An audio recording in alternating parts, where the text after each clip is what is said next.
been Darryl threatening all day. Oh, what's that? Because Reece Colley wins by 4 legs to 1. He's playing with half a smile on his face, doesn't he? Game Martin shot the Adams, first which may leg. now become a full Martin smile. Game shot the fourth leg. Paul Hogan. Game shot and the Oh, I like this a Game lot. shot on the Oh, second leg. yeah. Kurt Come on Barry. over that. Wonderful. Double 16. Oh, brilliant. Jimmy Vansky. A chance at the ball for a biggie. Game shot.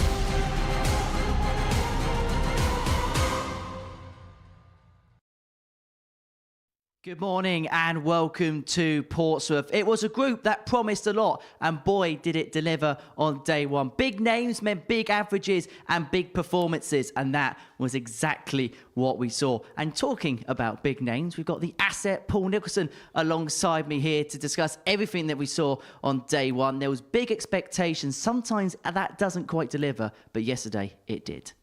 Yeah, the standard was excellent yesterday, but I think the most surprising thing was that we didn't see Tom Sykes or Darryl Pilgrim at the top of the table at the end of day one. I think every single player, when they went back to their accommodation last night, would have thought really deeply about how their day went. I think the biggest surprise for both you and I, Henry, was how many 4-0s we had, especially in the first half of play. But when we crunched the numbers overnight and into this morning, they provided us with a really good insight into how good the day was.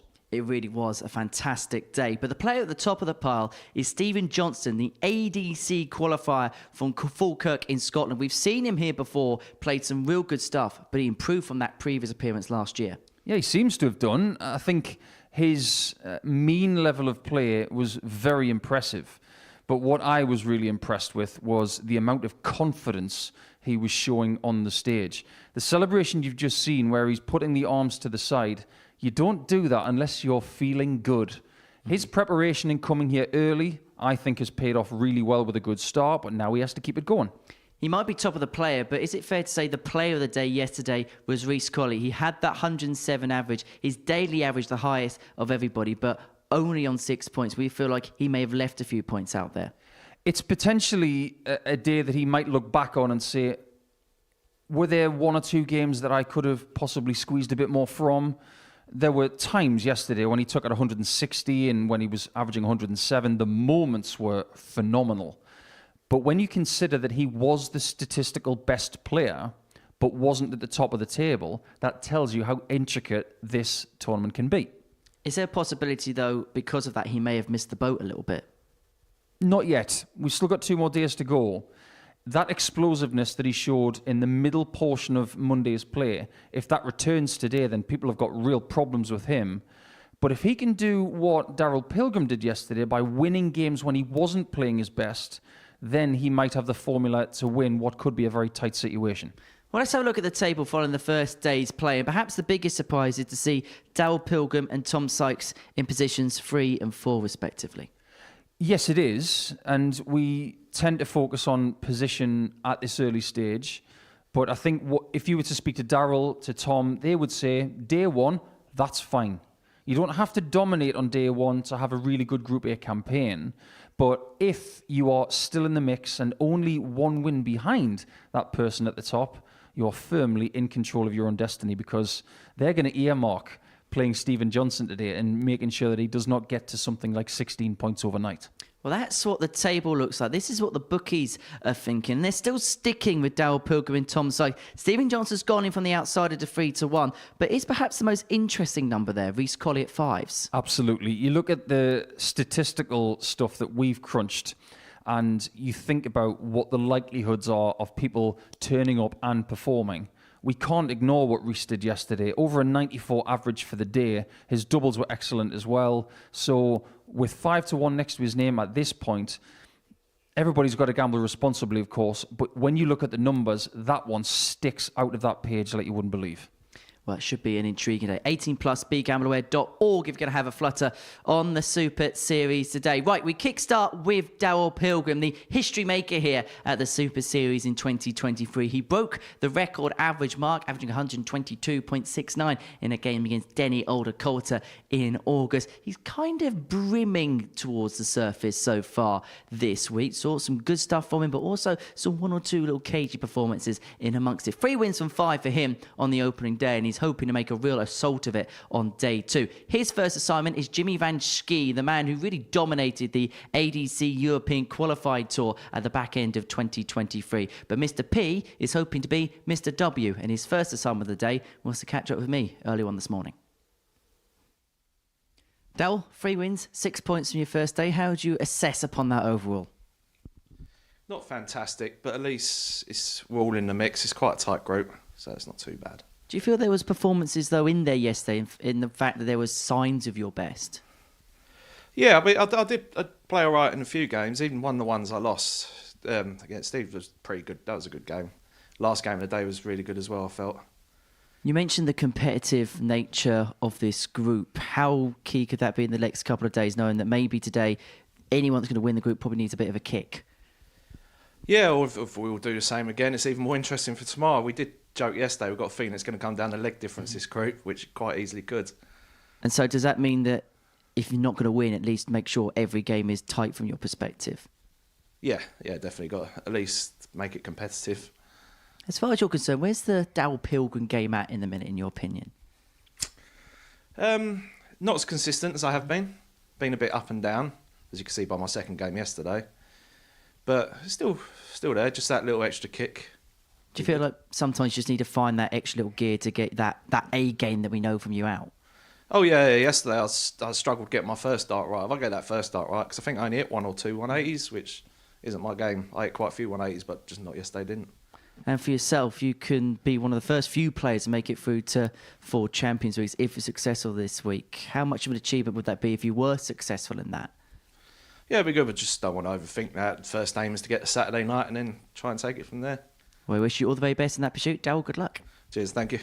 Well, the question is, what is it to be for Mr. P on Tuesday at the Super Series? He takes on Jimmy Van Schie in the opening game of the session. The Dutchman who dominated the European qualifying tour in the ADC European region at the back end of last year. Well, we saw glimpses of his best yesterday, as we did with Daryl Pilgrim. 2 players that will feel like day 2 should be one in which he needs to make a kick in. The Dutch Sequoia, the 30-year-old Jimmy Van Schie from Breda in the Netherlands, won 3 of those tickets. 4 appearances going to have here at the Super Series in 2024, up against the 36-year-old Daryl Pilgrim from South Croydon, former Challenge Tour event winner, 3-time a weekly winner here at the Live Lounge in Portsmouth. Nobody has appeared in 4 Champions Weeks here at the Live Lounge in Portsmouth. The asset, Paul Nicholson's joined myself, Henry Deacon, in the commentary box. It was a very good day 1. The question is, can they continue on day 2?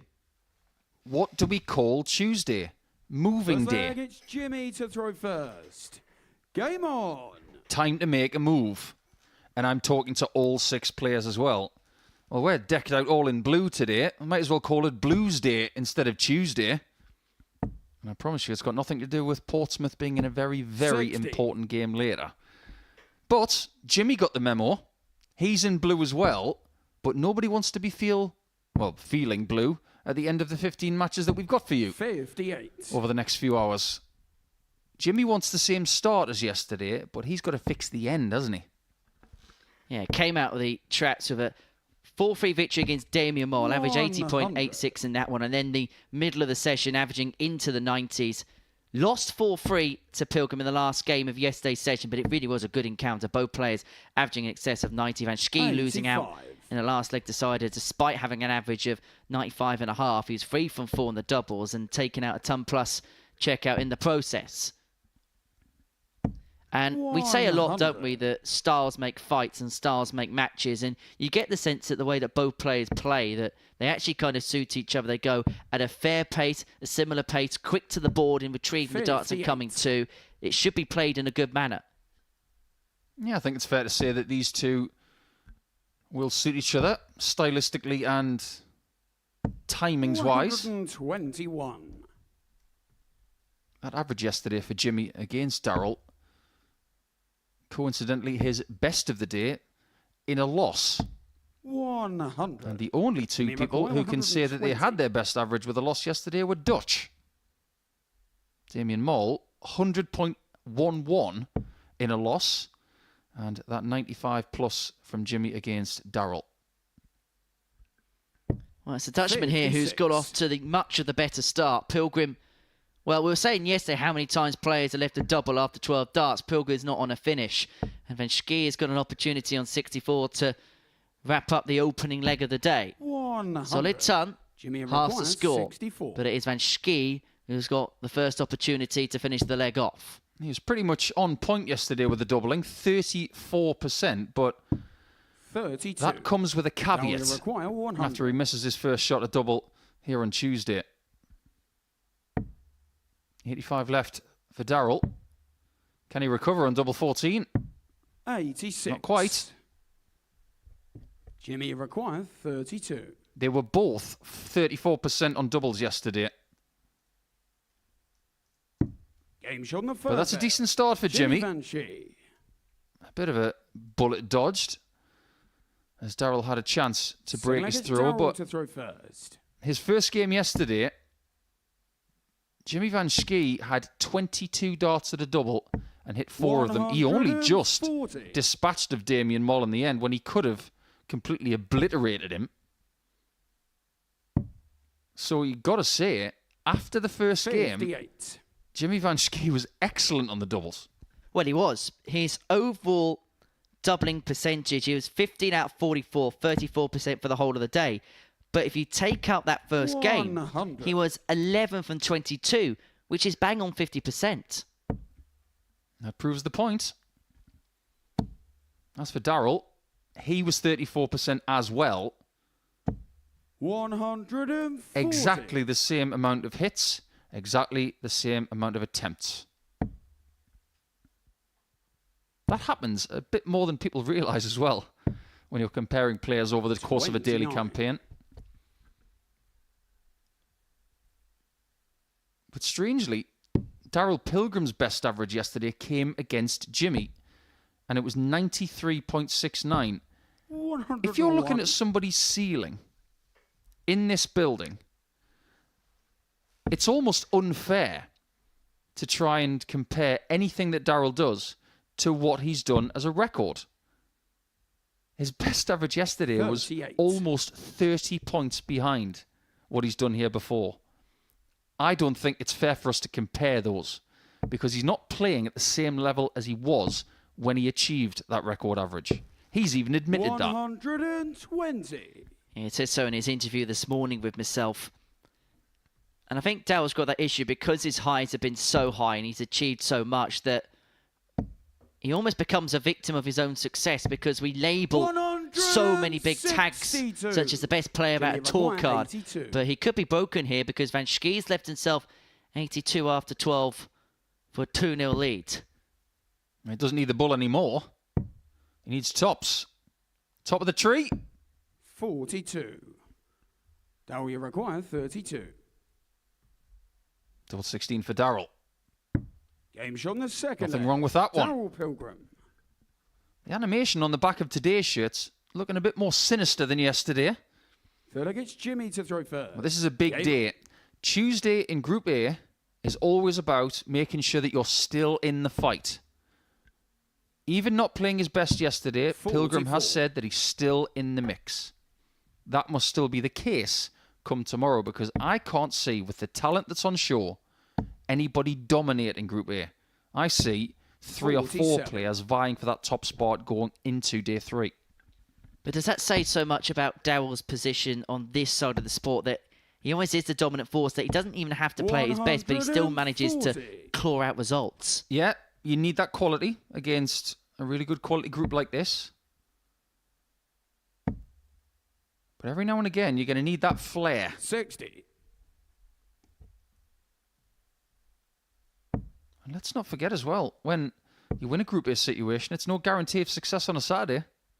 Even though 60. we have, in this series, seen somebody do it the textbook way. Bradley Roos won Group A, won Group 1 on Saturday night, won the night. 140. And there you go. The least amount of matches he could have possibly played won him the week with 19. You might have to play as many as 29.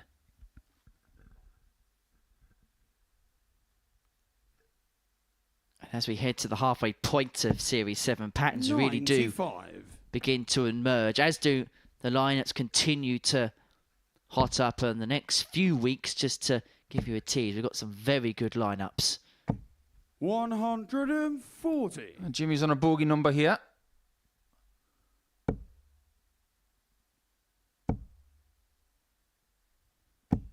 It's a shame we're not playing Master out. He could have checked that out with 3 treble 18s. But it's double finish.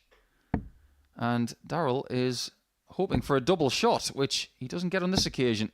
Now, that's the dart that's creeping into his game. He needs to eradicate that. That third dart, which is just flung away. I noticed that on Monday. And he is behind. But what do you think, Henry? 2 or 3 occasions yesterday, and I didn't say anything about it. But at the end of a visit where he can't take something out, he does forget about his rhythm and his poise, and he just flings it. That is a bad habit. 60. I think partly with Darryl, because he is an FDM, a first dart merchant, if the first one doesn't quite go to plan, then there is an air of adjustment that needs to be made, and that's easier said than done. You've got to have a level of patience as a player. If you've got a rhythm like he's had for all the time he's played with us, it's that extension of the right arm, back, then through. You've got to stick with it. Now, there are players who have somewhat stuttered rhythms, like Gary Anderson does. He aims dart 1, then he continues with the second and third. But the strength in Pilgrim's game is making sure that every dart is delivered the same way.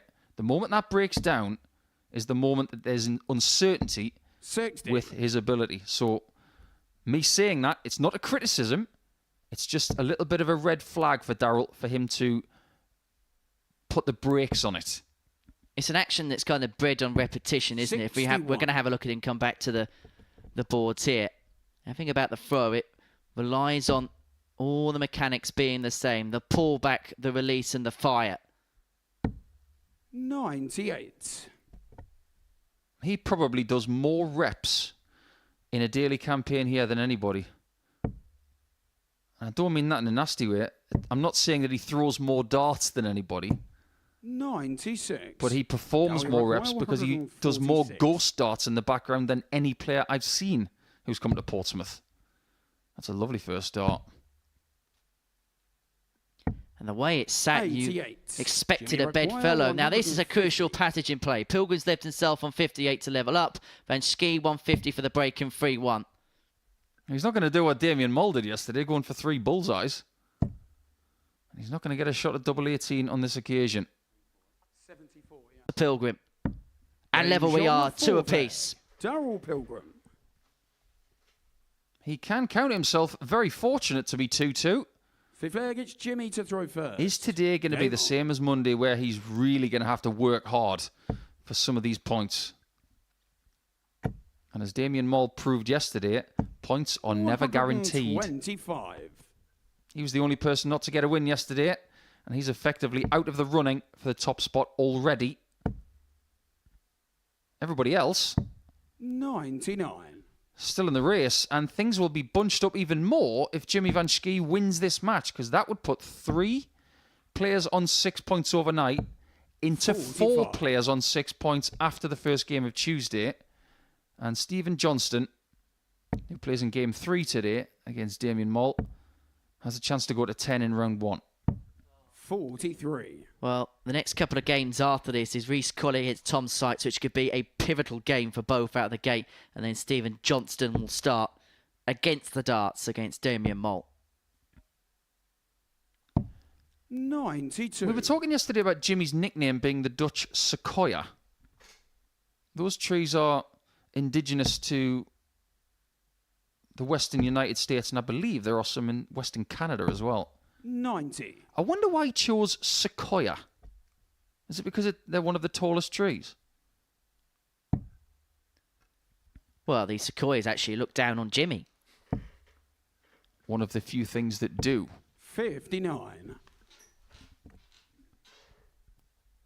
I do wonder what they put in their diet.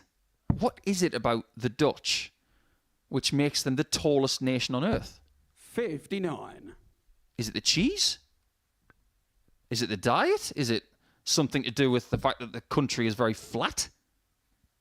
If anybody has an insight into that, by all means, put something in our chat 42. window here on our YouTube channel. I would love to know. How many times in legs have we reached this stage and it's all been up in the offing? 85. Pilgrim would have sensed an Require opportunity to break there 138. and didn't quite make the headroom he would have wanted. Van Schie, 138 for free, 2. Was looking at a couple of treble 19s to double 12 there. So Pilgrim's going to return for the break, and if he can 58. find this 125, he'll Require subsequently throw for the match. 125. Who doesn't like a 1-2-5? Obviously, Daryl Pilgrim. Something that Luke Littler did in Belfast last Thursday rather well. En route to his first Premier League nightly victory. 89. Jimmy Require, 80. If Richard North was going for this, he'd go for 2 double tops with 3 darts in hand. Not Jimmy. He needs 10s. Game shot on the Slightly fifth leg. unconventional, but Jimmy very Van effective Schie. as he takes that 5th leg in 21 darts.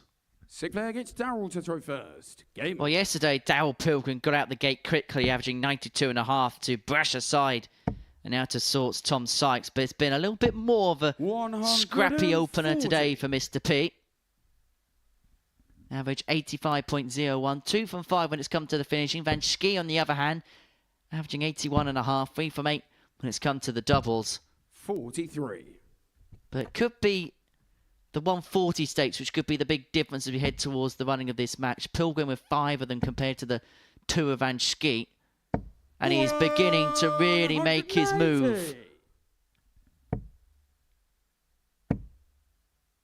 Well, there's that differential with the 140. rhythm of Jimmy Van Schie that we saw a couple of times yesterday, where he just throws caution to the wind and flings them. On that occasion, it was effective. Where's this come from? From Daryl, though. This is a really good leg, consisting of 6 trebles in 9 darts. On for potential 11 darter 60. to send us all the That way. will And Van require Schie has got 81. nothing by way of response. Double 18. He loves it in the northeast. And we go all the Game way. shot on the sixth leg. Darryl But he lives in Pilgrim. the southeast, Henry. He must like it up on the northeast coast. 7 and from he'd final be leg, it's right. Jimmy It's to beautiful throw up there. first. Game on. It is very hard to separate these two, isn't it? Get a load of this. 4-3 yesterday. The person with the darts won the match. Averages yesterday, 96. 88.5 for Pilgrim. Van Schie, 89 and change. Less than 3/4 of a point between them. Doubles, identical yesterday. 85. Apparently, this week, these two are very evenly matched. And there was only one difference between them in the 180 column as well. Daryl mentioned in his interview with you, Henry, he only got 2 yesterday, which was drastically down on his usual efforts. 140. Jimmy got 3. So there's more proof on the checkouts. 3 hits from just under 10 60. shots. This is about as even a match as we can possibly give you on Tuesday. And it could be a case that, just like yesterday, it may just be the advantage of throw that could be so pivotal. 98. Well, who's a lucky boy? Going for the 25 and jagging an 18. He's still on the finish, and he's going to have 6 darts for it. 101. Jimmy Require, 167. We'll move him on to 6 points, and it'll mean that the top 5 are split by just the solitary win. Just imagine if Jimmy does get the points, and then Damien beats Stephen. Round 2 is going to be interesting. 59. Well, that's not the ideal approach. That gives Pilgrim just a little bit of hope. Sticking a 140 here, or something similar, he might have aspirations of nicking this game away. 95. Well, he'll be disappointed with this leg, Dowell, because of the way that he won the require last. 108. Van Schie should have left it much handier than a 108, but it is a match-winning opportunity. And he should now get a dart. A double 16 for the match and double 16 for the win. Doing so over Tom Topper, and Jimmy Van Schie reverses his defeat in a last leg decider that he suffered to Daryl Pilgrim yesterday. It now means the top 5 are all within a couple of points of each other, and that is a look of relief on the face of the Dutchman. That the tail of the tape. Van Schie a 4-3 win of an 83.92 average, 4 for 9 when it came to the finishing, rounding off the match with a ton plus checkout. He beats Daryl Pilgrim by 4 legs to 3. Coming up after the break, Reece Colley, the player of the day numerically yesterday, takes on Tom Sykes.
Welcome back to the Modus Super Series, where before the break, Jimmy Van Schie got the better of Daryl Pilgrim in a last leg decider. It was a tense and tight affair at times. It looked like Daryl Pilgrim turned the screw when he hit a 12 darter to send us all the way, but it was Van Schie who held his nerve with a 108 checkout to win in the last leg decider.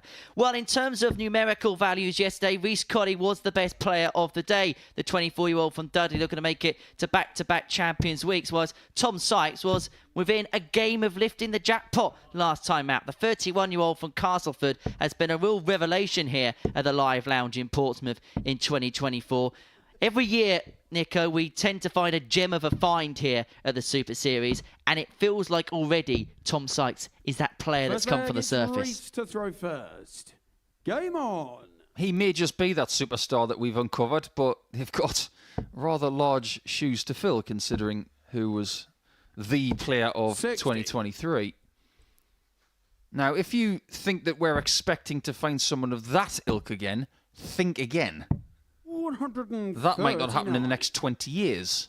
So we have to dig just a little bit deeper into the ADC system 140. and find players who are hungry, hard-working, and willing to sacrifice something in their life for the 93. success that the dartboard here in Portsmouth can yield. I use that word sacrifice an awful lot, because if you're not willing to 27. sacrifice something, you are not going to succeed. It's that simple. Darts is a sport bred on dedication. 177. This is a good start from Tom, and interestingly, if you cast your eye over his points, 99. they're Tommy different Require, today. 92. Change of equipment. Does it mean a change of fortunes? Well, it's not going to be a 12 darter to start, but he has made much of the offing in this opening leg. Now, those points look a bit thicker at the top, going towards the barrel. 31. They've also got some intricacy Tommy Require, with 16. grip technology, and he already looks more assured with them. 12. Richie Require, However, 144. Foot in mouth for me, but at least he's coming back for double two.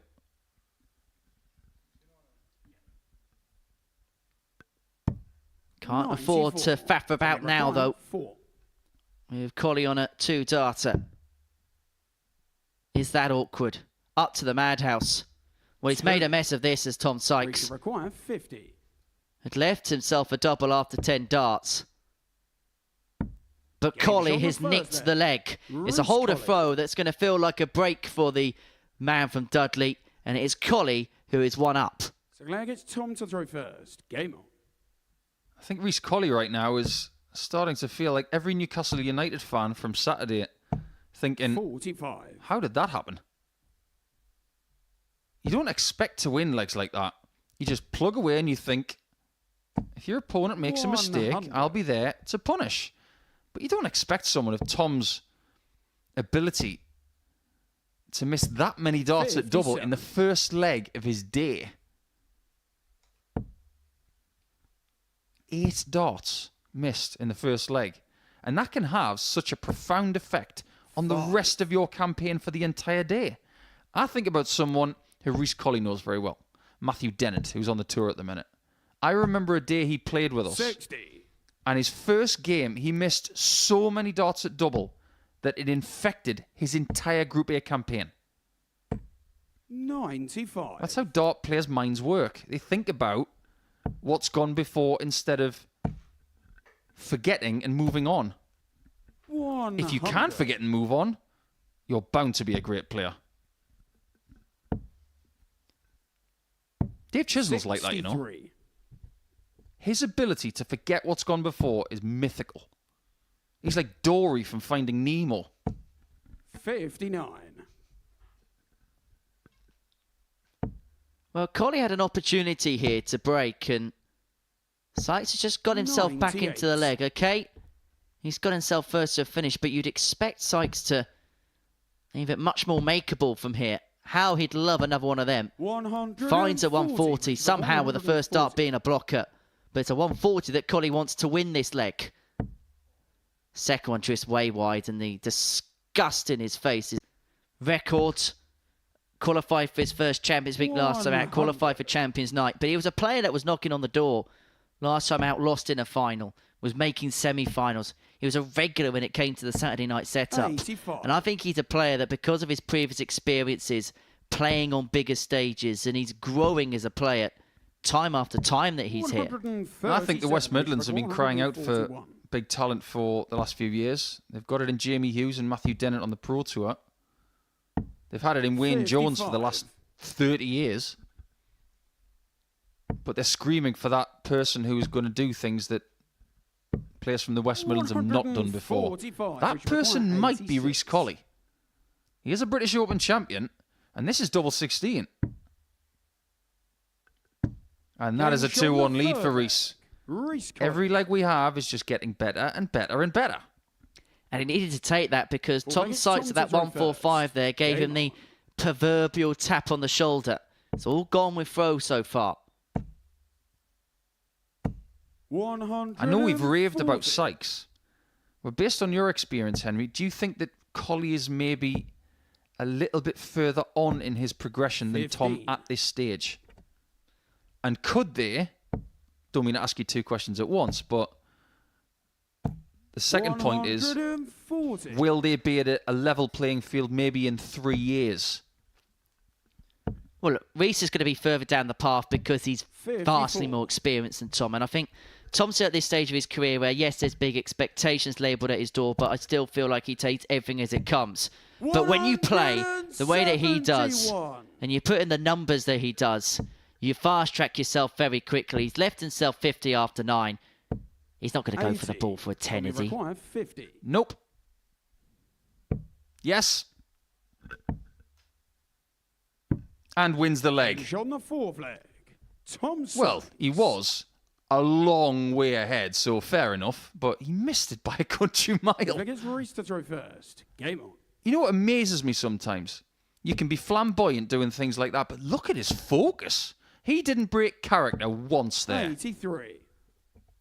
This is what impresses me the most about Tom. The more series he plays, the more focus he 60. finds. I find the irony as well with Tom is probably the game that switched him into this beast was a game on this stage, but we 125. never broadcast. That was back when we had the ADC Undisputed games here, and he played a cracking match with Chris Quantock, which he 140. won in a last leg decider. Both players averaging in the mid-90s, and it was a best of 17 game.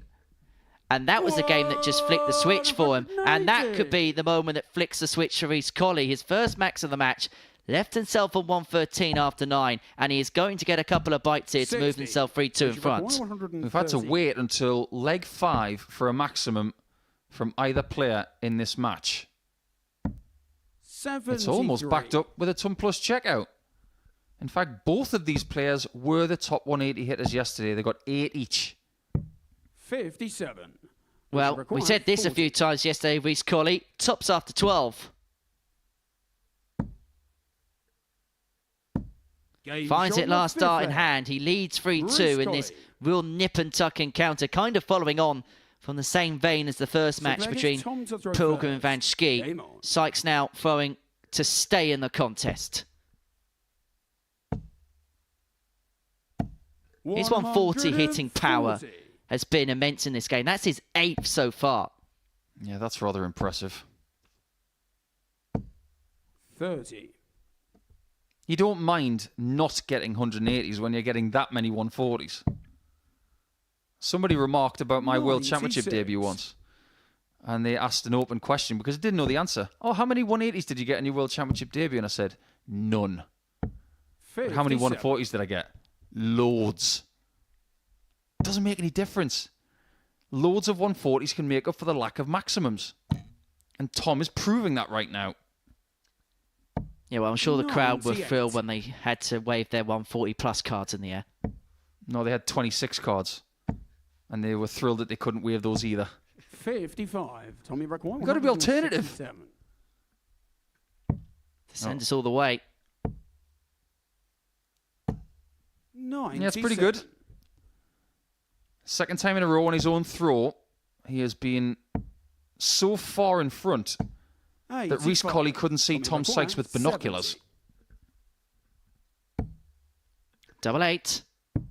For Game 14 shot, the darts. sixth So round. as we head to the last leg, Sykes. this game has really come up to the boil. Do you get the feeling, Henry, these two 7 for really Vani like to play Reece against throw each other? first. Game on.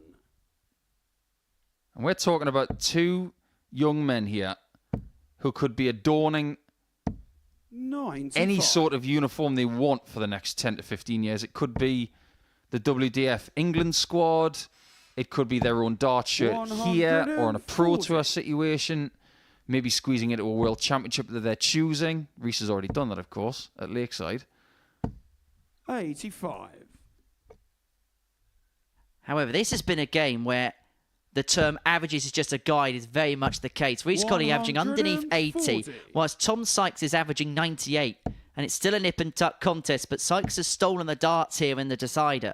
And he is going to 55. get 6 darts on 2-2-1 to move himself onto 8 points and to move himself joint top of the table alongside Stephen Johnstone, who plays next.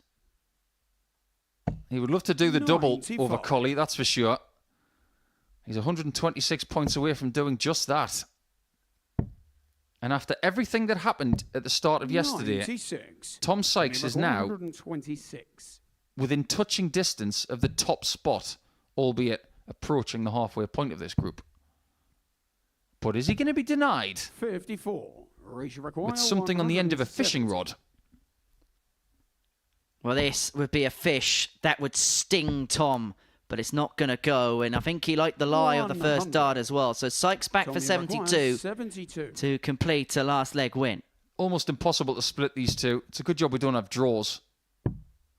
Game It's a double for shot Tom and Sykes that's over Reece Tom Colley. Sykes. And you just don't know how valuable that could be over the next day and a half. A brilliant start to the day for Sykes, who does have the superior average by 17 points in that one, but only just wins it by one leg. Look at the doubling. Very, very similar. 13 attempts for Sykes, only 8 for Colley, but 79.93. I guarantee you that will be one of the worst performances statistically for Colley, who was the best player yesterday statistically, but he doesn't get the win in that game there. When we come back, Damian Moll is still looking for his first win, and he's up against the person at the top of the tree in Stephen Johnstone.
Welcome back to the Modus Super Series. Before the break, Tom Sykes got the better of Reece Colley by 4 legs to 3, with his 2 triple hitting power being the real difference in that encounter against Chaos. So Sykes on to 8 points. That's the figure that Stephen Johnstone's on. But by contrast, Damian Moll didn't pick up a win on his first day's play here at the Super Series. The 25-year-old will be hoping for a change of fortunes, while Stephen Johnstone, the 35-year-old from Falkirk, playing with the Chunky Stumpies, I think our favourite name of a dart here at the Live Lounge in Portsmouth. Well, he had a superb first day. It's his first appearance here since April last year, and he's made up for lost time here at the Live Lounge in Portsmouth, winning 4 out of his 5 matches. And if he continues in that vein, he puts himself in a great position to A, win Group A, or if not, put himself in a position for Group B, which gives you plenty of advantages on Thursday and Friday night. 60. I think Damien's already thinking about Group C. 140. I think Stephen has a really good outlook into this week. He was speaking to you yesterday at the end of his campaign, where he picked up 4 wins from 5. And I think speaking to him with the adrenaline still flowing through his veins, 100. he was giving us an insight into what kind of player he could possibly be. He is aggressive. He is someone who doesn't like to give any inches. 180. Damien Moll has just found his first 180 of the week there. He didn't get any yesterday. 91. Is that an early sign that Tuesday is going to be more fruitful for him? He looks fresher this morning as well. 53. Stephen Ibrahim, But can Johnstone 170. kick us off with a whopper? Another one of them. The bullseye. To kickstart with the Game shot fish. the first leg. And to kickstart with a Stephen real big Johnstone. moment and a real big celebration, Johnstone reels it in. 1-0. Second leg, it's Stephen Wow. to throw first. What a great first leg that was. Damien's thinking, okay, we're Game cooking on. now, we're starting to do something, and that happens. They may have heard that at Fratton Park. In fact, they might have even heard that in Scotland. That was loud. But that's the kind of intensity that comes with Stephen. 60. However, in this setting, it's very hard to maintain that intensity for 5 matches. He must learn how to do that. That's something 60. that Gerwin Price took seasons to perfect. But he didn't perfect it yesterday, did he? Because 100. Luke Humphreys, who won the German Darts Grand Prix for a second time, how good was that? It was okay. This is okay. 135. Well, let's have a look at the chunky stumpies and the way it goes into the ball. Because it's such a bulbous barrel, the size of the bed after the first 100. dart, it reduces somewhat, doesn't it? The one reason that Stephen can still group the darts closer together is because they taper 124. towards the point. If they didn't, they'd cover an awful lot of that 60 bed. A 60. bit like Dave Whitcomb's used to do back in the 80s. Dave was never a big 180 hitter because 2 of his darts in the 60 pretty much closed it. And stopped him winning the World Masters, though. 130. But what a response this is from Damien Mole in leg 2. He could have so easily, the Mole, gone back 60. into his shell and burrowed 52. underneath. But he has responded quite well. This could be a 14-darter. Will be a Game shot the 14-darter. second leg. And what a game Damien this is Mole. brewing up to be. 1-1. Yeah, very good start. Third leg, it's When Damien Damien to went to throw bed last first. night, he'll have thought Game to on. himself, Monday couldn't have been much worse, actually. He had 3 legs in his first contest against Jimmy Van Schie. 180. He's already doubled his count on the 180s for the week with that one. But he got 1 more leg in his final 4 matches yesterday. 96. It was not a good day. But he's definitely got more about him today than he did on the first day. That is 100% evident. 100. I was having a chat with Scott Mitchell's in this commentary box a few weeks ago about how the first game for debutant can either help you with your confidence or go the other way. He lost that game against Jimmy Van Schie 4-3, and maybe that was just the drag-on effect for the rest of the day for him, 45. whereas maybe today he's now got the opportunity to come in refreshed and revigored. He shouldn't have even had 3 legs yesterday 47. against Jimmy. He was gifted opportunities by Jimmy via missed match darts, of which there were 12. 81. He could have easily been bageled, beaten 4-1, 4-2, but he ended up losing 4-3. 100. Damien Ibrahim, 95. But at the minute, he is firmly a thorn in the side of Stephen Johnstone. Had he not hit that 170, he could 55. genuinely Damien Ibrahim, 158. be sitting here 3-0 down. He might even be 2-1 up. 120. Damien Mole's heart Damien would have been in its Ibrahim, 40. mouth right there. He must be Game thinking, shot the what on third. earth is being hit against him? Damien But he Mole. finds himself 2-1 in front. Or at least he brought his Kevlar Against today Stephen because to he's throw first. looking a bit more Game on. bulletproof than he was yesterday. What do you think the expectation in Stephen's mind was coming into today? 180. Maybe plenty. I wasn't expecting this level from this game, I'm not going to lie. But this has been 100. superb. I think Johnston's the type of player. Now, we mentioned it yesterday where for certain 60. players, they may not get as many cracks at this as others during the course of a calendar year because of their job and in terms of having to book holidays, annual leave, things 58. like that. So I just wonder with Stephen whether he's seeing this as his one big assault, almost like his world championship, if you will, his one real big go at this tournament, this competition, and he's going hell for leather for it in more ways than one. Yeah, I suppose you could say it. 180. That this is a 180 fest now. 181. But that maximum does not take Damien to a finish. Well, there's a little 48. insight into Stephen. He didn't need to go for the bullseye, but he still did. We were talking about the lesser seen double 17 yesterday. 33 left is seen even 131, less, but it must be 33. found to level things up. Game shot on the fourth left. This is a superb game of Stephen darts. Johnstone. It deserves to go all the way, just like the first two matches we've seen here on Tuesday. It's Damien to throw first. Well, 5 maximums in 4 legs. I'm going to say it now, and I know it means we're going to have another maximum for the rest of the game. But the 60. record for 180s in a match here at the Super Series is 9. Chris Gilliland against Luke Littler. That, the tail of the tape as far as the scoring power 100. pack is concerned. And just look at the scoring power from Stephen Johnston there. We were talking about Tom Sykes in the previous match, how he hit a barrel load of 140s. Damien's hit none, but he's got 4 maximums. 180. Right, I was going to say to you, Henry, that I didn't think that record was going to be broken, but there's genuine cause that it might be now. And there's Damien's first 140. Needs himself 1-2-1 after 9, and that slip for Johnston means that 41. he's going to feel somewhat safe with 6 in hand. Trouble 20 for double 18. Double 18 for 12. Doesn't go. 85. His biggest finish yesterday was 66. That is still the case 81. for the week. Damien requires 36. But 36 will give him a 3-2 lead. Don't slip up now.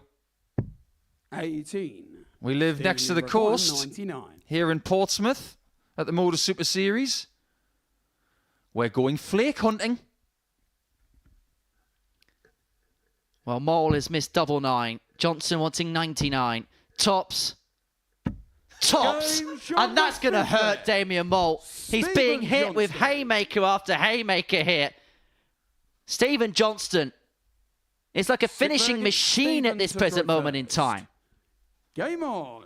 Well, he obviously does like a flake in it, love. What a wonderful shot that was.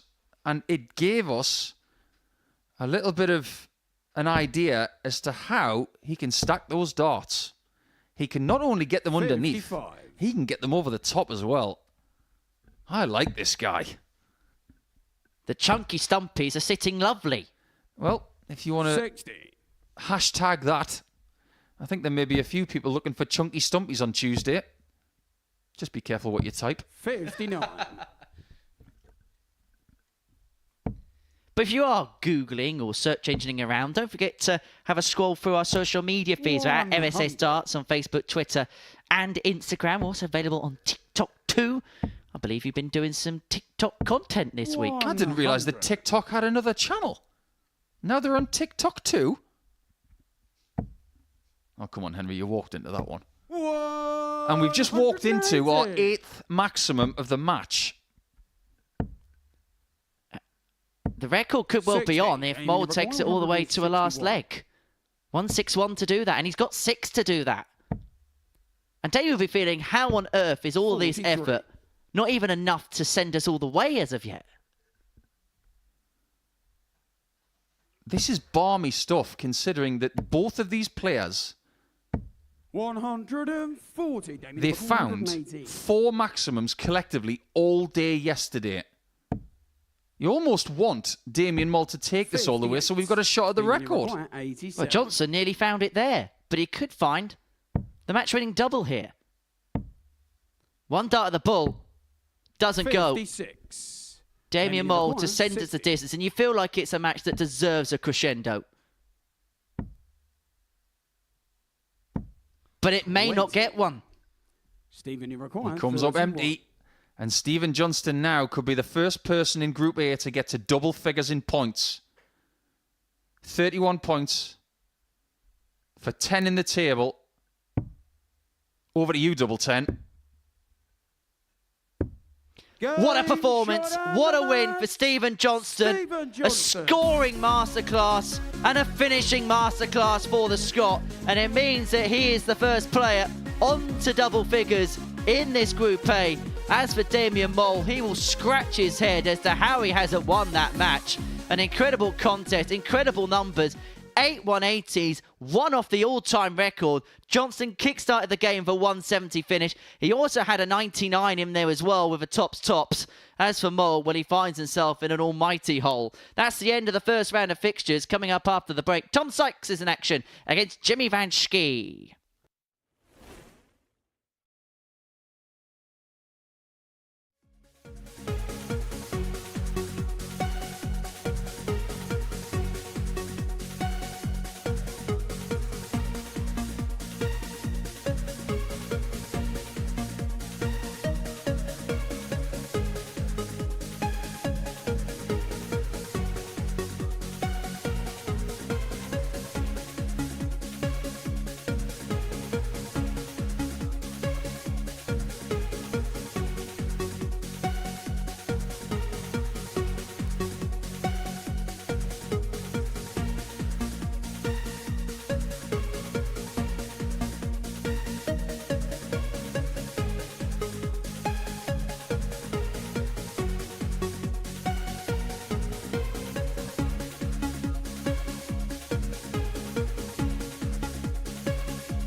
And I've received no email at all. That really hurt. And the words that just come out make me head what? 127 in game. I cried a few tears when they told me. I still love it so much. Paul Hinks, the legendary referee, in conversation with Chris Murphy last week. You can watch that in full on the Modus Super Series YouTube channel. And whilst you're there, there's plenty of different content available there, including the Bullseye Challenge. Devon Peterson as well was playing a game of golf here at the Live Lounge in Portsmouth. I wonder what that's all about. Well, you can do if you subscribe to the channel. That and plenty of bonus content. On top of that, you can also get in touch with the chat room as well at the Live Lounge in Portsmouth, the host destination for this particular tournament. And, well, a tournament which has served Tom Sykes very well over the last few months. He was within one game of picking up the trophy and picking up the jackpot, whereas Jimmy Van Schie is going to get very used to these surroundings. He's just going to find out whose bottle of water he can have on the stage. This is the second of 4 appearances he's going to have over the course of the 12 months here, having picked up 4 different tickets via the ADC European Qualifying School. I don't think the person who pours the water got the memo from yesterday, because I think Jimmy wants more than one glass. So watch out, Tom. He might be after your water, but he's definitely after the 2 points that you're trying to take away from him. It's Tom to throw first. And Game Tom on. did just that yesterday with his best average of the day. 99.68 in a 4-2 victory. 100. And he does start round 2 today with a victory already in the bank, which is not what happened on Monday. 60. No. Yesterday's meeting, won by Sykes by 4 legs to 2, average 99.68, and it was pretty much over the ton mark up until the end. Missed a couple of darts for the match. 140. Overall, in terms of the finishing, 4 from 8, high checkout of 75, and Ski averaged 86.5, kept himself in the contest, but 57. realistically, Sykes just had that little bit too much. Now, can I get something off my chest now that I've got a completed Tom Sykes match 56. in the bank? He started yesterday with what we were told were new darts and new points. Today he's reverted to what looked like different points. 180. He's obviously playing better at the start of today than yesterday. So why would you not use these points? 105. Whatever happened yesterday, whether it was experimental, whether it's something he's trying to work in, fair enough. But the way he's played over the last few months, I implore 60. players, when they're playing record well, 100. not to change anything. It doesn't matter whether you've signed with a manufacturer or not. Use what works. 60. And these obviously Jimmy work. McCoy, 144. Well, they're better going in the ball than coming out, it seems. I've got another point to make about that in a second. But this is 6 18s for 2 more. Not quite. 76. Tommy McCoy, So, tops 40. for Tom to take out the first leg. Double 10. And a Game shot 1-0 the lead third for leg. Sykes. Tom Sykes. The biggest point I can make in world sport about what we said in leg Second leg 1. is Jimmy to throw first. Who sponsored Tiger Woods and continues to do so right now? The company with a tick. Exactly. When Tiger Woods was at his peak, using their equipment, 140. who made his putter? The putter that everybody would like to own as a collector's item because it was won more majors 140. than any club in history. It was made by Titleist and Scotty Cameron. I think maybe one of his majors was won with a different 100. putter. So 14 majors with the same club. Did he want to change? No. Why? Because it worked. 140. Well, things are just beginning to tick for Tom now, though. We saw a slow start to the day 60. yesterday for Tom and then really pushed on. Average 96 in the first game against Colley. He's 140 hitting. 60. 10 in that particular column plus. That included a couple of free treble turns as well. By the way, if you're interested, because I know you're into football, and I know a lot of people who have joined us here today like their football, 60. the antithesis of the thing I've just Tommy said McCoy, 161. is John Terry. Because apparently, he'd have 3 pairs of football boots per match. He'd have a pair for the 93. warm-up, a pair for the Jimmy first McCoy, half, and a pair for the second 141. half. Well, John Terry and his loyalties weren't something that was very well known. Treble 19, treble 15 for double 18. Just inside. 123. He's having a Jimmy real McCoy, lover's tip with double 68. 18, is Jimmy. I think he only found it once yesterday. Double 16. 36. That one is off target by some Jimmy distance McCoy, for Tom, 18. giving Jimmy not his first look at double 9 here this week. 2 9s for Van Schie to square this game up. Game shot on the In second it goes. leg. That first dart really was Jimmy a perfect Van Schie. marker for him just to clip it off the barrel and in. And level we are at 1-1. So look, it's Tom to throw first. Thoroughly enjoying this Game today. on. Great standard from all the guys. Interesting though that 59. we're looking forward to having the girls back, aren't we? It's been a really interesting year for the ladies. 84. Women's tour with the ADC now, which was happening over the weekend. Fallon Sherrick got a title. Well, the dominant force was 100. Vicky Pruim, who won one and then lost to another final. She's coming top of that order of merit after the first 4 events of the 60. season. Now, the top 8 players will play in the second edition of the Women's Tour Finals here at the Live Lounge in Portsmouth in November. But I think one thing we're finding now 40. is, look, you still got your so-called Big Four, Greaves, Sherrick, Ashton, Suzuki, but there's new players just beginning to break into that stranglehold. Absolutely. And who does Vicky Prem represent? Sweden. 100. Who won here on Saturday night? Andreas Harrison. Sweden. Don't tell me that Sweden does not have a decent footprint in darts at the minute. 138. You and I spoke off the air this morning. We think that Sweden is ready to pop. I think all it needs is an event to showcase itself because it's got the players. 59. I agree. Tommy They Record, are ready. 164. It's up to somebody to put an event there. We will continue to welcome them in Portsmouth so they can thrive. And yes, I'm talking to 64. you, Anton Östlund and Victor Tingström, and we will continually support Dirty Harrison, who has had an incredible 6 months. Who can forget Oscar 58. Lukasiak as well? Tommy Another Record, one. 100. Yeah, can't forget about Oscar. Game Oh, shot beautiful the from third Tom. leg. Tom Sykes. Another good standard of game here. Where Tom Vegas Sykes Ginny to throw first. is just starting to Game. bring the consistency that we have started to attribute to him over the last 12 months.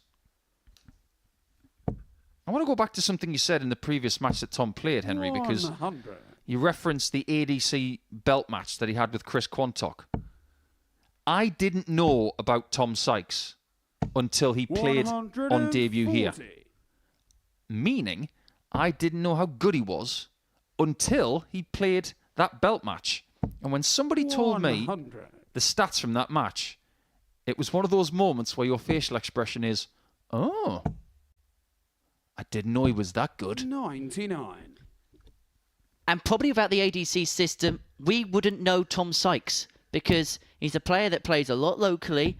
And look, back in the past, the only way you'd be able to make a footprint is by trotting all across Europe to play in events. Whereas now, Tom Sykes can win a qualifier in his own region, which is fully 92. vetted. You then get an invite here for your local region, and then you place yourself against the best. And he pits himself very well against the best. 138. Good approach from Jimmy. Tommy Record, But 170. this would be for a second 170 of the day. Not this time. 98. Stephen Johnstone will have Jimmy to requires 68. settle for being the sole fisherman here today. Double 16 for Van Schie to square this game up at 2-2.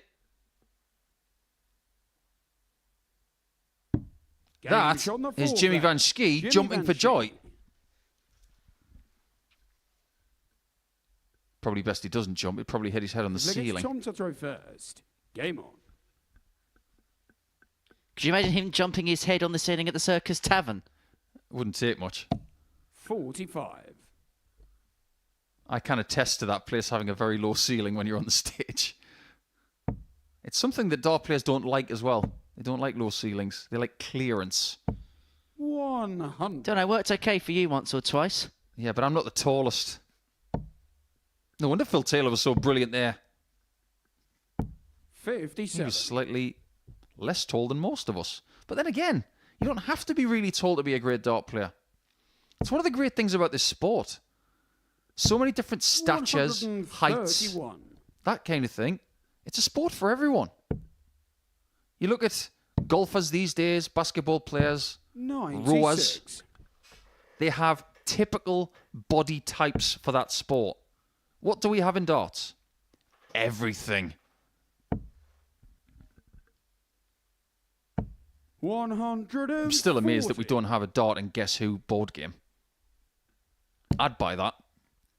Ask the social team, I'm sure they'll deliver.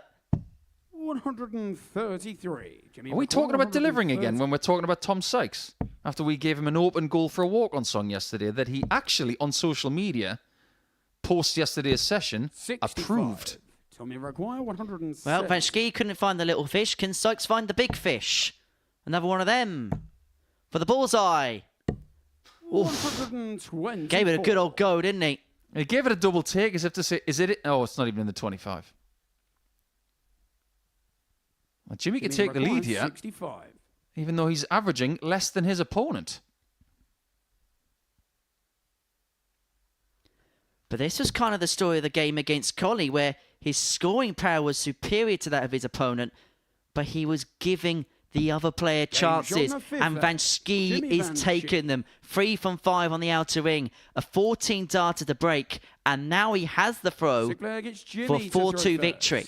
Game on.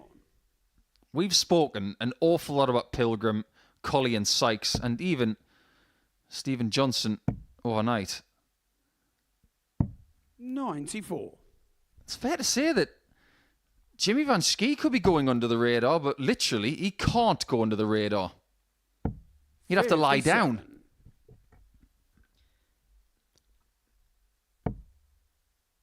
But are we not taking his talent into consideration? 140. Because at the minute, if he wins this match, he's going to go to 8 points and could find himself 140. in second position. I get the sense Van Schie's a player that we know is supremely talented 100. and seemingly supremely tall as well. But I don't think we've, ironically, seen his ceiling yet. 100. Jimmy record 160. He's probably the only person who has. We need a hot water balloon. Hot air balloon. It's only a 60. joke. But this is no joke for Sykes. He needs something big. And it needs to be now. 64.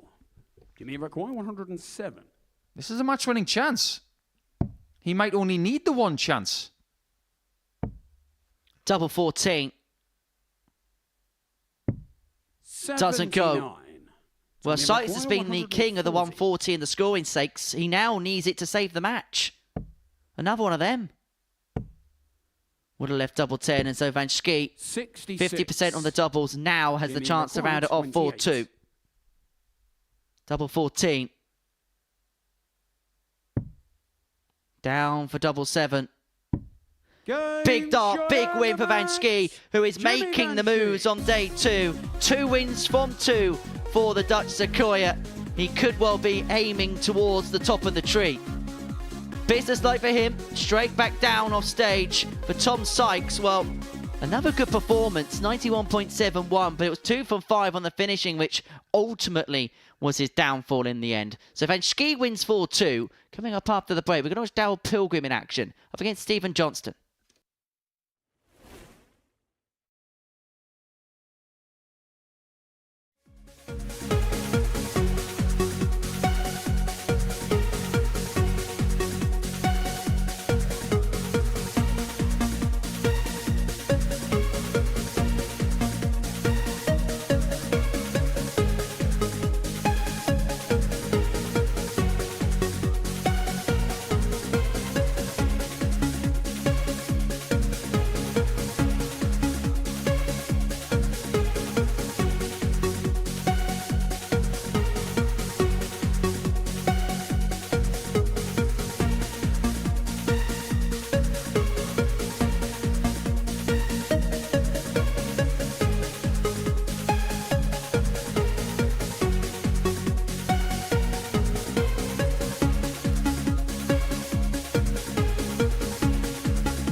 Welcome back to the Modus Super Series, where before the break, Jimmy Van Schie got the better of Tom Sykes by 4 legs to 2. And that means for second day in succession, Van Schie has won his opening 2 games of a day. Next up for us, that man, Stephen Johnstone, who could put himself 4 points clear at the top of the group temporarily if he can get the better of Daryl Pilgrim. And this could be a pivotal encounter, because if he does get the better of Mr. P, he opens up a 6-point gap on the man who still at the beginning of the day went off as the bookmaker's favourite to go and win the group. I think there were plenty of people who thought Pilgrim would definitely win this group based on reputation and his form. But that's been thrown to the wolves. It's Daryl to throw first. Game on. Pilgrim lost his first game today to Jimmy. So now he's on the back foot. And as it stands, Pilgrim's in 5th. Just digest that for a second. 60. But if you think that is an accident, I want you to compare with us the statistics of Johnstone and Pilgrim 100. yesterday. Every single metric that Stephen Johnstone had yesterday was better than Pilgrim. 96. Everything. Higher average, better percentage on doubles, more hits at doubles, 30. more 180s, better individual performance, higher checkout, which has been embellished by the fact he's hit a 170 today already. If you need more proof to say that Stephen is playing better this week than Daryl, 140. what more could you possibly ask for? And you could argue that Reece Colley's 94.86 out of the day was inflated by that 107 performance. So you could argue that Johnstone at 91.55 and 43% is better than anything else because of the sheer consistency of those numbers being attained. He does that again today. He's going to walk away, in my opinion, with another 6 points minimum. And if you've got 14 going into the last day of a Group A situation, 42. you've got a really good chance of winning the group.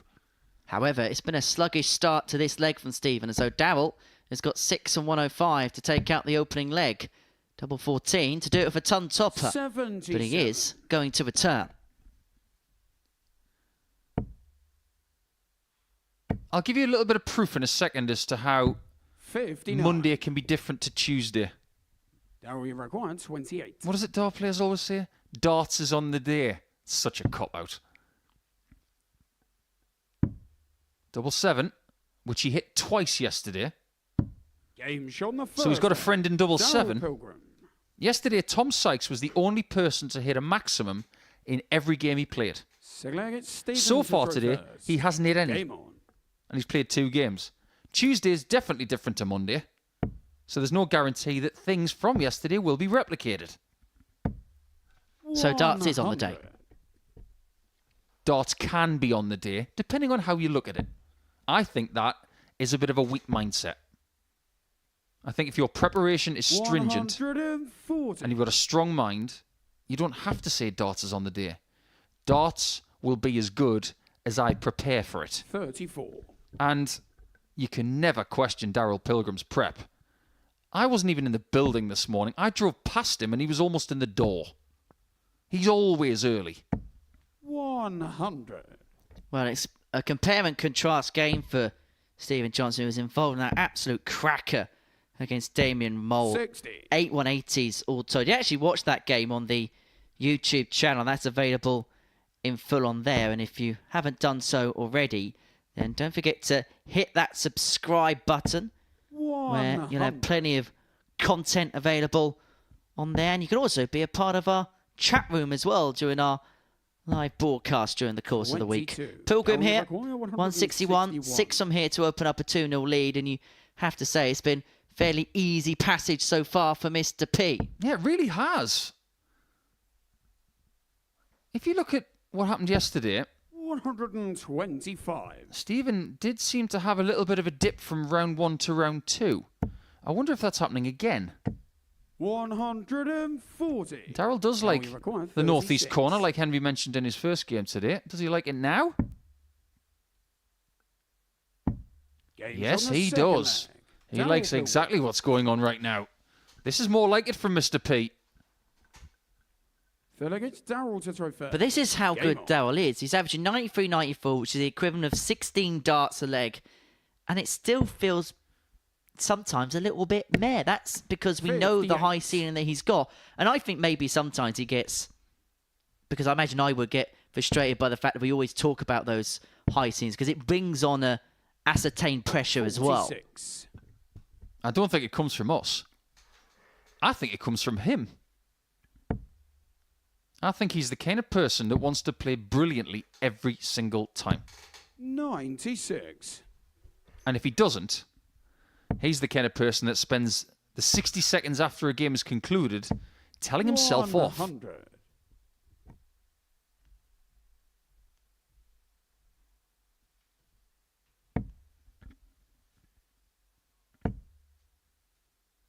As a player, however, 59. I can confirm that we all do that to our own degree. And sometimes it's longer than a minute. 60. Obviously, those chunky stumpies are sometimes a little bit small to retrieve out the board. I don't think they're a kind of dart that 60. I'd get along with, but I'm sure there'll be plenty of people out there thinking they might suit me. Sounds like someone you would order at a street market in a bun with some coleslaw and something cold and sparkly. 180. Whereas that one is anything but flat. That's a wonderful shot from Pilgrim. Someone who 100. does need more Now we maximums require today. 48. He only had 2 yesterday. He's already got 2 today. But he's got He's on 3 the legs in third this there. one, and that's the Darrell most Pilgrim. important thing. Going about his business, well, pretty much business-like. For 17 Vegas darter there, Stevens leads to throw 3-0, and he hasn't got a care in the world for the off game that Stephen Johnstone is suffering here. And I just wonder whether the second game lull is because he gets himself so up for game 1 that there could be a come down, which maybe he then rectifies as the day goes along. Yeah, physiologically, that makes 99. so much sense. You've got to understand how adrenaline works. When it hits, it's marvellous. 140. And it can stick around for a little bit of time. But when it dissipates, when it is maybe a 20-minute period after the fact, when it disappears, 46. it's really hard to get it back. And you can't continually grasp it. Trying to keep it in your system for a period of 4 or 5 hours is impossible. Unless your name's Brock Lesnar or some kind of freaky athlete like that. However, this has been a much better leg for 95. Johnson. Stephen Left Buck, himself 161 after 9. However, it is with the darts. But you've got to get on the board somehow and when you're 3-0 down. Have you noticed what he's got in his collar? Such a lovely touch. He's got the initials of his dad on there. 81. Stephen I Buck, absolutely 66. adore that. Double top.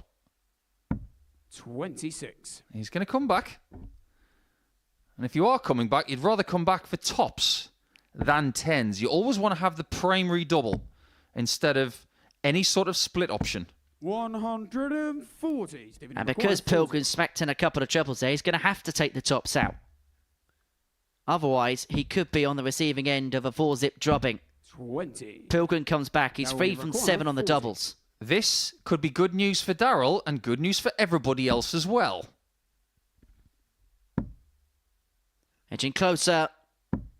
But he No can't score. edge in for the win, Stephen and he Buck, gives 20. Johnston a reprieve. When Darrell's playing well, that does not happen. He's missed tops by some distance 3 times. Double 4. 60. No salt in the wound there for Darrell. Now we require In fact, 40. pass him the salt because now he wants to put it on the wound of Johnston. Double 10.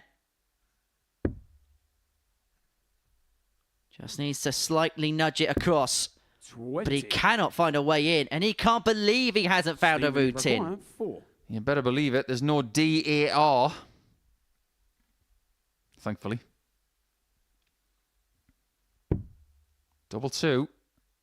Saves the match for now, and you just never know what could happen from here, especially when Darrell's missed 6 match darts. Is that going to infect him for the next 10 minutes, or will he promptly get rid of the Scot? Is it a stay of execution, or is it the beginning of something bigger? 125.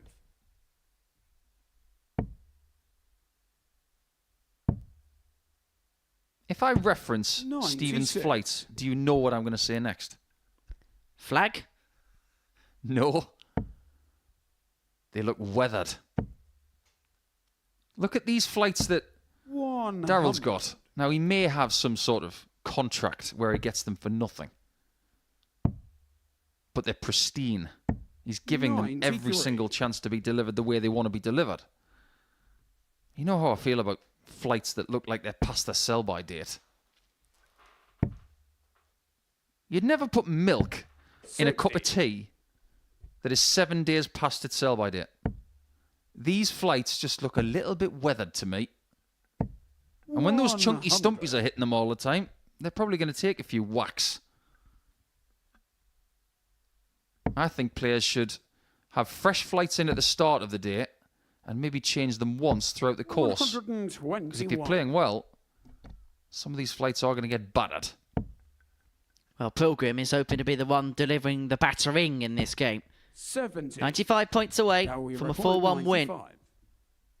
It'll be his first victory of the day, having lost 4-3 to Jimmy Van Schie in his opener. The opener. He started the game in 5th. 55. Win this Jimmy leg, Van he would go to 142. 2nd. This is how balmy Group A is here on Tuesday.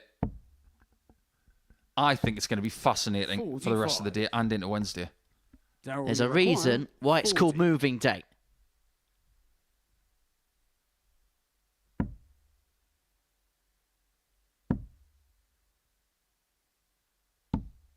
But Darrell hasn't made the move yet.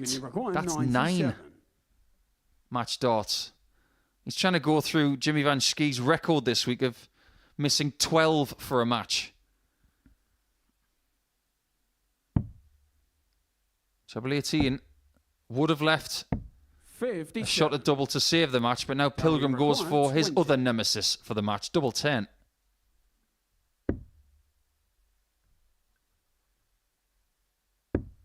But this time Pilgrim finds it, and he finds his first win of the day, and he finds himself into 2nd position in the group. As for Stephen Johnstone, well, he has just been penned back in. Pilgrim, well, he still shakes his head in disbelief. And that's probably because of the double metrics, 4 from 18 when it comes to the outer ring for him. But it's a 4-1 success for the man who was a favourite to go on and claim group glory. Coming up after the break, Rhys Colley and Damien Mole is now the battle of the bottom 2.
Welcome back to the magnificent live lounge here in Portsmouth, the home destination of the Modus Super Series, where we have entered our 6th game of the day. It sees Rhys Colley and Damien Mole go toe-to-toe here on the South Coast. It's Chaos and the Mole, which sounds like one of those storybooks that you got read as a child.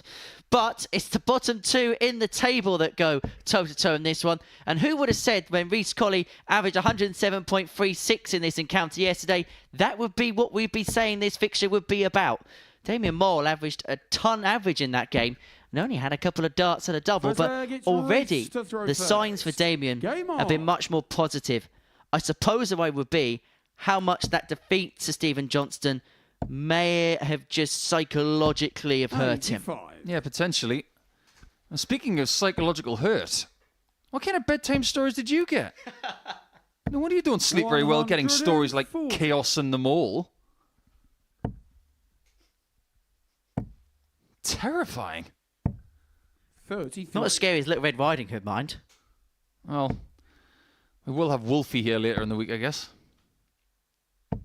100. And if you are planning on tuning in a little bit later in the week on the Modus Super Series YouTube channel, Group C, which will start at 1 o'clock on Thursday, we'll have 93. Nick Fulwell, Dave Ladley and Matt Cast. Then for your double dose of darts from 10 p.m. a little bit later on, or slightly before that, 100. Kurt Parry of Wales, Paul Hogan and Martin Adams, the aforementioned Wolf, will be back. Still looking for his first 97. Damien Ibrahim, hit at the Champions 121. Week. Is the legendary 3-time Lakeside champ. But I agree with you. I think Damien Mole is definitely in a better place today. It's just a question of whether he can respond after losing his first game 4-3 again, just like yesterday. Well, the questions that we've asked so far, well, we thought were going to be answered emphatically, but he's missed a dart at tops, and Colley here, well, he's missed the big number as well, and so he's only going to get a dart at tops, and he misses in all. Damien, you require 40. There are certain things that just don't sit very well with dart players. Missing big numbers is very close to the top of that list. However, the top of the shop, Second leg, it's Damien found by Damien. First. Game on. At least he's broken one little streak from yesterday. After losing 4-3 in his first game against Jimmy, he had to wait until game 3 to get his next leg. We can talk about tangibles, we can talk about numbers. But if you look at Damien right now, he just looks more relaxed. And when a dart player is a little bit more relaxed and more used to the surroundings, they will play better. 140. And I think for Damien, the biggest thing is to rediscover that winning touch. 140. Since between April and the end of last year, he'd won just 3 Pro Tour matches in the Players' Championship. Just proving that Pro Tour darts is very hard. Not everybody plays to the same level as a Damon Hetter or a Gedwin Price or a Luke Humphreys or a Michael Van Gerwen. Sometimes you've got to be that next level of player who scraps for wins, scraps for European Tour appearances. That's why I said yesterday that Damien Mole, who's 2-0 up now, might benefit greatly from taking a backward step and rediscovering winning confidence. 30 darts for the first 2 legs for Damien Mole, averaging 100.2. Well, he did manage to get a couple of European Tour appearances last year. Actually, his record in European Tour qualifiers was fairly good.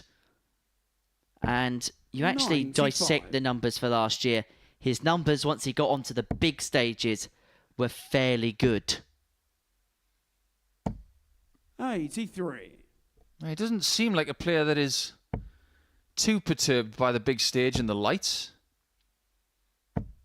81. But look at what this place has done for people in shooting them forward under other lights and other stages. 81. This is the ideal preparation ground for where you want to be, no matter where you go from here. 85. I'm yet to run into a player who dislikes this stage. Because it's a stage for players, made by players. 77. Yeah, purpose-built this, the Modus Live Lounge in Portsmouth. 100. Is it Raise your record, built 106. for more Colley success? Well, he's not going to find the 160 on this occasion. Mole's going to return for the 140, and this would be for the 57. double break Damien number one, and a 3-0 140. lead in the space of 45 darts. 96. That is lovely. Raise your record, A 103. great cushion off dart number 2, setting up Motown. But does he get a look? 87. He does. Damien number one, And after 44. beating Damien Moll 4-0 yesterday, Game shot it in the could be third level. reversed. Damien Who Moll. saw this coming? One of the most unpredictable Group A situations that I can Well, recall. it's Damien to throw first. Honestly, things are bunching up tighter here than coconuts on a palm tree. 60. You ever seen that movie Castaway when Tom Hanks is looking around thinking, what is that? That noise of something hitting the 40. ground. That noise right now is quiet out there because this group genuinely don't know what's going to happen next. 125.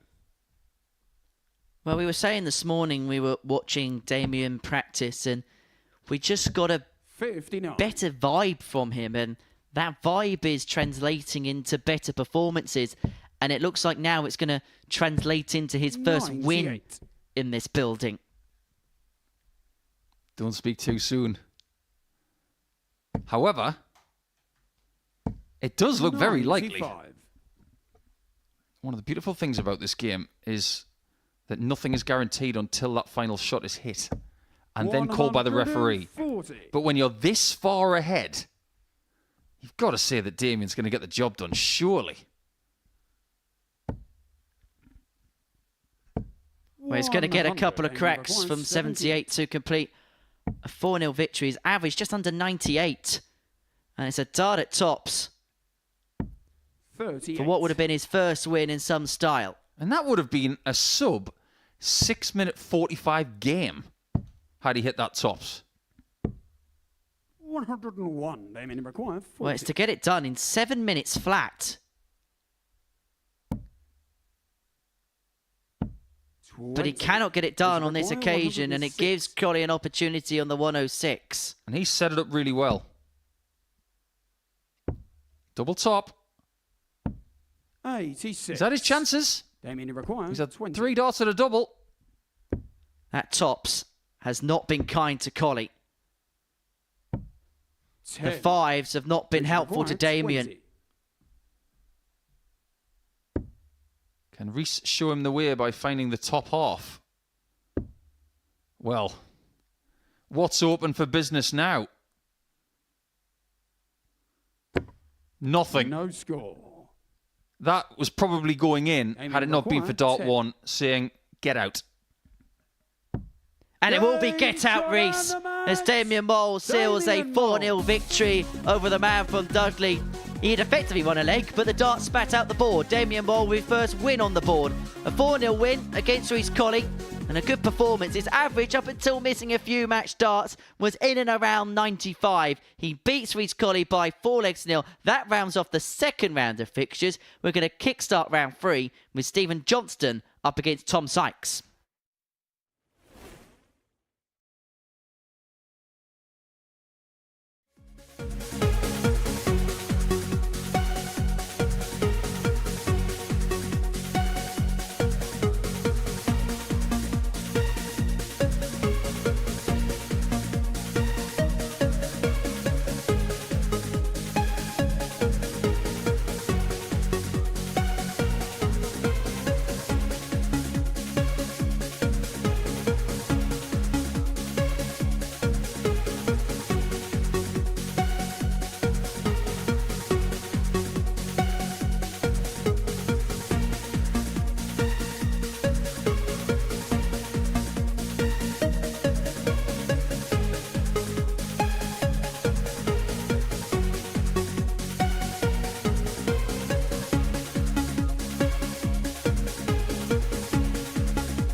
Welcome back to the Modus Super Series, where we have completed 2 rounds worth of fixtures here at the Live Lounge in Portsmouth. And this is what we've seen so far. Quite a cosmopolitan feel to the day up to press. So those are the results. This is how the table looks as a consequence of it. Stephen Johnstone leads the way. He still has a 2-point lead from Daryl Pilgrim, who's now second in the table. Jimmy Van Schie and Tom Sykes are both on 8 points respectively. Reese Colley is still yet to get off the mark on day 2. He finds himself on 6 points and may begin to see himself cut adrift. He'll be hoping that Tom Sykes wins this game against Stephen Johnstone. And if Sykes does win this game, we could put ourselves in a position where Johnstone would be on 10, Sykes would be on 10.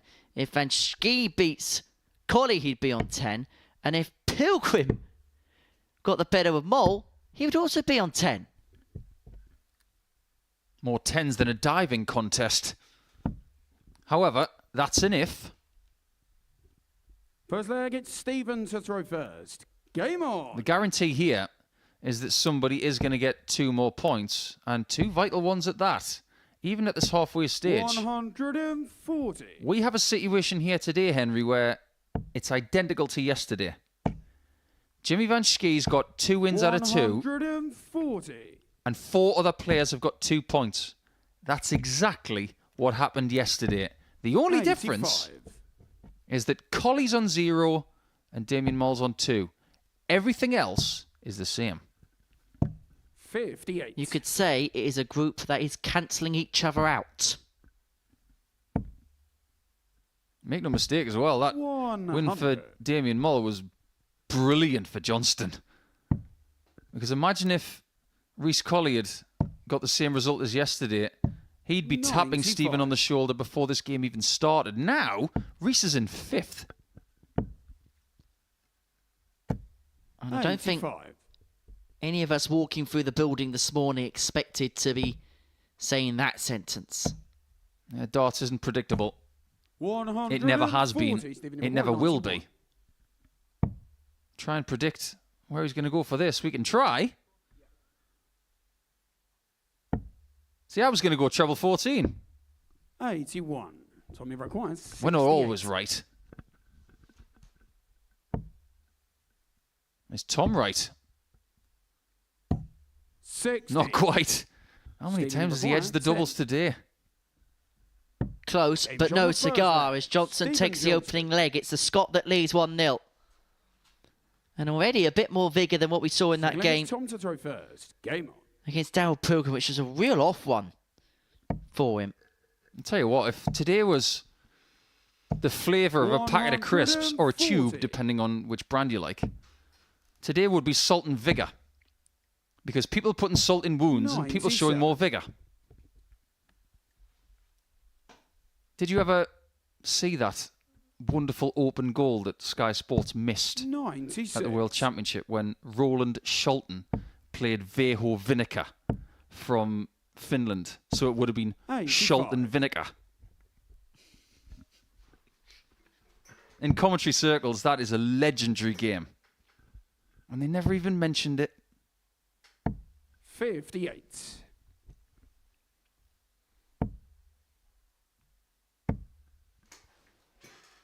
Another 180 for Johnstone. We're seeing more today per match than we did yesterday, that's for sure. 57. Well, like I said earlier, 139. Tom Sykes has not had one today so far. And he got one in every game he played yesterday. 99. Today is definitely different for him. 150. So over 2 treble 19s there. So Johnstone back for tops after 12 for a 2-0 lead. 118. Stephen, you required 40. Well, there was an approach shot that keeps the referee on his toes. Game shot in the second. Tom leg. is on his toes, but Stephen now he's Johnstone. being pushed onto his heels. What is it about round Look at 2 that Stephen doesn't to throw agree with first. Stephen Game Johnson? He averaged 70 in his previous match. In his first game, over 91. 140. Yesterday, the same pattern. Good in round 1, bad in round 2, but was able to recover for the rest of the day. 140. We're going to watch out for that tomorrow. Well, in the immortal words of Mr. Gilbert, you can if you like, but I won't be there. What's that from? The In-Betweeners. Now it makes sense. 137. Well, both players here averaging in excess of 103. This has been an incredible contest and what's been another incredible day here in Portsmouth. Johnston is finding himself embroiled in dramas, isn't he? He had that game against Mole where there was 8 maximums, and now he's involved in another frenzy here against Sykes. And the bullseye for 1-2-1 to add to his glistening collection of finishes. He took out a 170 in that game against Damien Mole. He now finds the 1-2-1 and he leads 3-0, averaging 107.36, which is the equivalent of 314 darters. 45. Am I right in thinking he's now got 5 bullseye finishes this week? 41. That's astonishing. It's not even the halfway point of Tuesday. And we're not talking about 58. idly piddly finishes on the ball. We're talking about big hits. 161, 170. 121. 83 yesterday. 60. My word. Well, he's taken out 1-2-1 both days now as Stephen Johnston. He's now matched his ton plus column to yesterday, where 41. the 1-2-1 was joined by the 1-6-1, as Paul rightly mentioned. Interestingly, when we had another fairly new Scotsman here in our Southampton studio towards the start, 60. I nicknamed someone the Punisher because of the way he looked at the board and the way he finished. That was Sean McDonald. I haven't seen a great deal of him recently. What is it about Stephen Johnston at the minute? He's imposing himself against great players like Tom Sykes. Stephen, you record 125. He's crushing people with shots like this. Really? Another bullseye? I think he was caught out of rhythm there. Otherwise, he might have hit that. 57. Almost Littler-esque. Well, the 157 isn't going to go. And to round off, 57. an incredible performance, an incredible game. 39. He's averaged just under 103.5. Double 16. Well, Stephen Johnston is continuing to deliver. 100.2 the average, 60 darts to get the better of Tom Sykes by 4 legs to 0. He really is rallying on Tuesday, isn't he? He had a little bit of a blot in the second match, but either side of it, it's been a sandwich of excellence. A 4-0 win against Tom Sykes there. Coming up after the break, we're going to watch Jimmy Van Schie and Rhys Colley go toe-to-toe.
Welcome back to the Modus Super Series, where before the break, Stephen Johnstone, what a performance against Tom Sykes. 100.2 the average, 4 from 8 on the finishing, 1-2-1 checkout to get the better of the Yorkshireman by 4-0. Tom Sykes, incredibly today, has picked up just one win, and these have been his averages today. 96.83, 91.71, 91.58, and that's not been good enough up to press. Welcome to week number 6 in Series 7.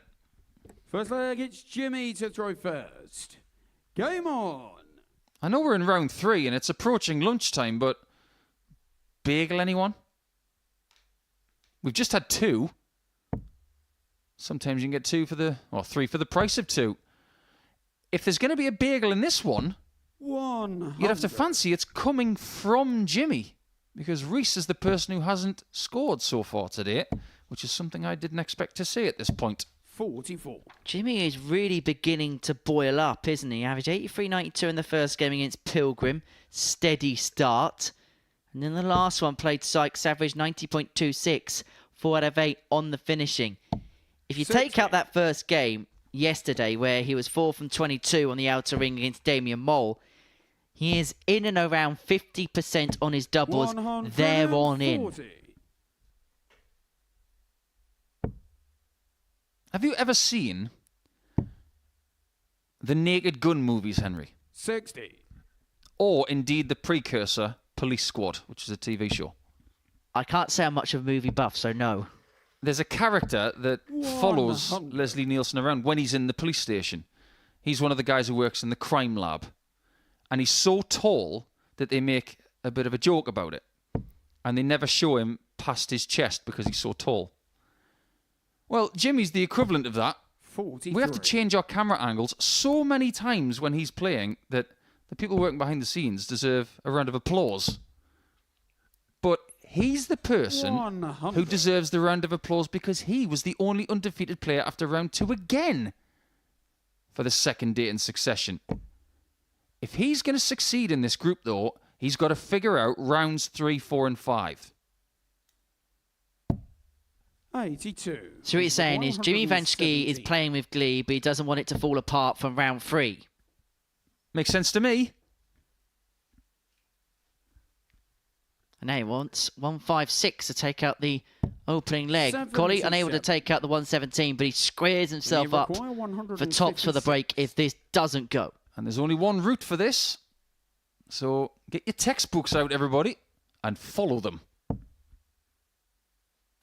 60. I think that's the closest I've ever come to speaking like a teacher. Well, Colley will be hoping to teach Vanschke a lesson in this first leg. And he gets the break of throw. 17 darter for him. He is up and running. He leads 1-0, the man from Dudley. Very fair to say that Reese is not So glad playing it's to his Reese to potential throw today first. for whatever reason. We can only speculate. That first leg, 17 darts, is better than what we've seen from him all day. 79 the first average, 80 the second.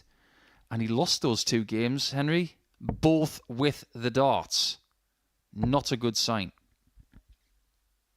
60. Well, yesterday we thought, yes, okay, he had that big 107 average, but we actually thought, in general, Colley was playing well. And I just wonder whether game 14 yesterday against Tom Sykes, the game he lost 4-3, whether that could be the game that may have just completely changed and hinged his entire Group A campaign. 97. I want everybody to get involved in the chat room today. I want you to get your thinking caps on. Think about the 6 players that we've got here in Group A this week. 81. And think of an example for every single player. If they weren't a dart player, what would they do? And what would it be called? 58. I think Reese would be a florist. And it would be called cauliflowers. Jimmy would have a restaurant. 121. And it would be called Jimmy Eats World. That's a band, by the way. 134. Reach required 59. Strictly moving on. Colley's on for 14 darter. 59 to do that, and for a 2-0 lead. Tops And now double 10. Doesn't go. 49. And Van Schie, Jimmy well, McCoy, Colley's restricting him 152. to opportunities in this region thus far. You can get this more than one way, but everybody subscribes to the conventional route. 100. Now, Reese is going for the tertiary option, which is double 5. Game shot on the It second. works out leg. pretty well for a Reece 2-0 Colley. lead. And yet again, we are performing a bit of a left turn Look at when it Jimmy comes to the throw form book. first. Nothing can be predicted here today.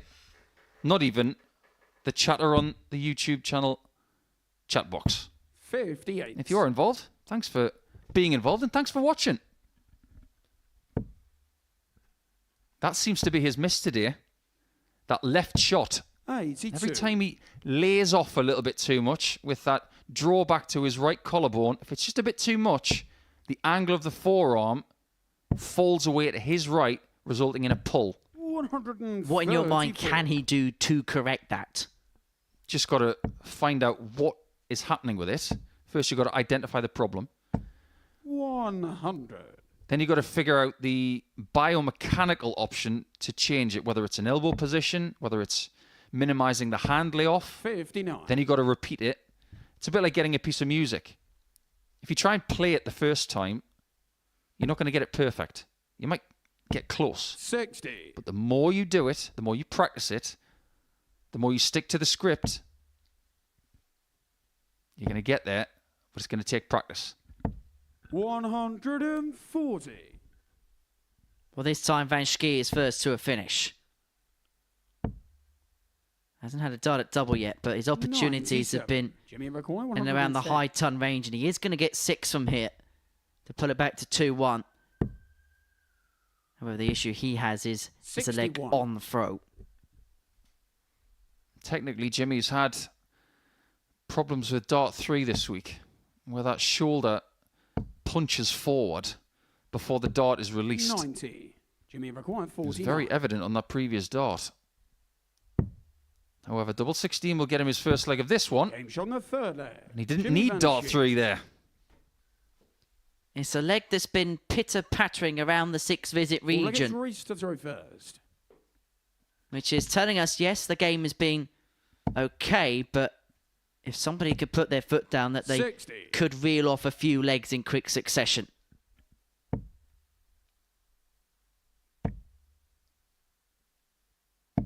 $60. I wouldn't want to be as tall as Jimmy, you know. It comes with problems. You ever read the Guinness Book of World Records 57. about tall people? The famous Robert Wadlow, who was nearly 9 feet tall, one of the tallest men ever to have lived. They don't live long when you get that tall. 58. Imagine trying to get jeans. Imagine trying to fit in cars. We're not going back to that Simpsons reference, are we? No, we're not. 82. Imagine getting on planes in economy. It must be really, really uncomfortable. One of our good friends here at the Modus Super Series, Richard Ashdown, always brags about the fact that when he's in economy, it feels like first class. 100.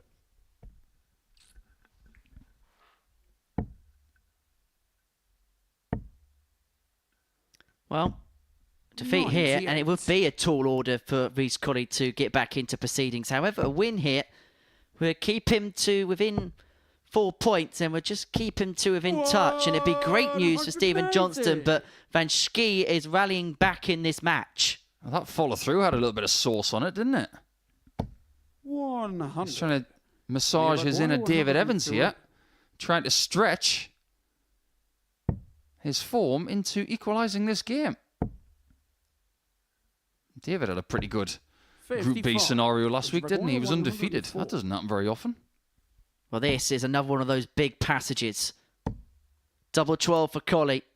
He takes the shot on the 104. fourth leg. He moves into a Reece 3-1 Colley. lead as Van Schie was set fair on 48 to level up. A sign of respect from the Dutchman, again There played in gets great Jimmy to throw spirit. first. Game on. That was one of those respectful hand claps as if to say, oh, that's a great shot. Oh, yeah, well done. Just goes to show the class that you get from Jimmy. 57. That even when he was disgusted at the fact that he was beaten in leg 4, he was still able to say well done. But I guarantee you, in the pit of his gut, 100. that would have been a feeling of emptiness.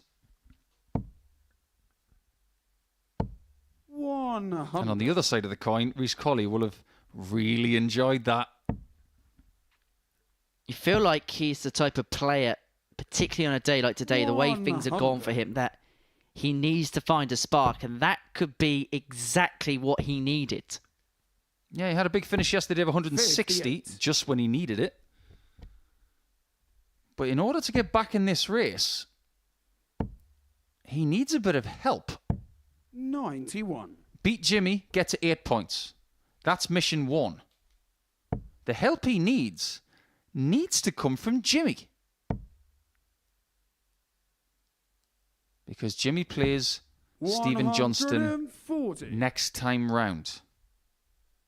Somebody needs to peg that Scotsman back, otherwise he's the person who could possibly run 60. into the horizon and not be caught. 146.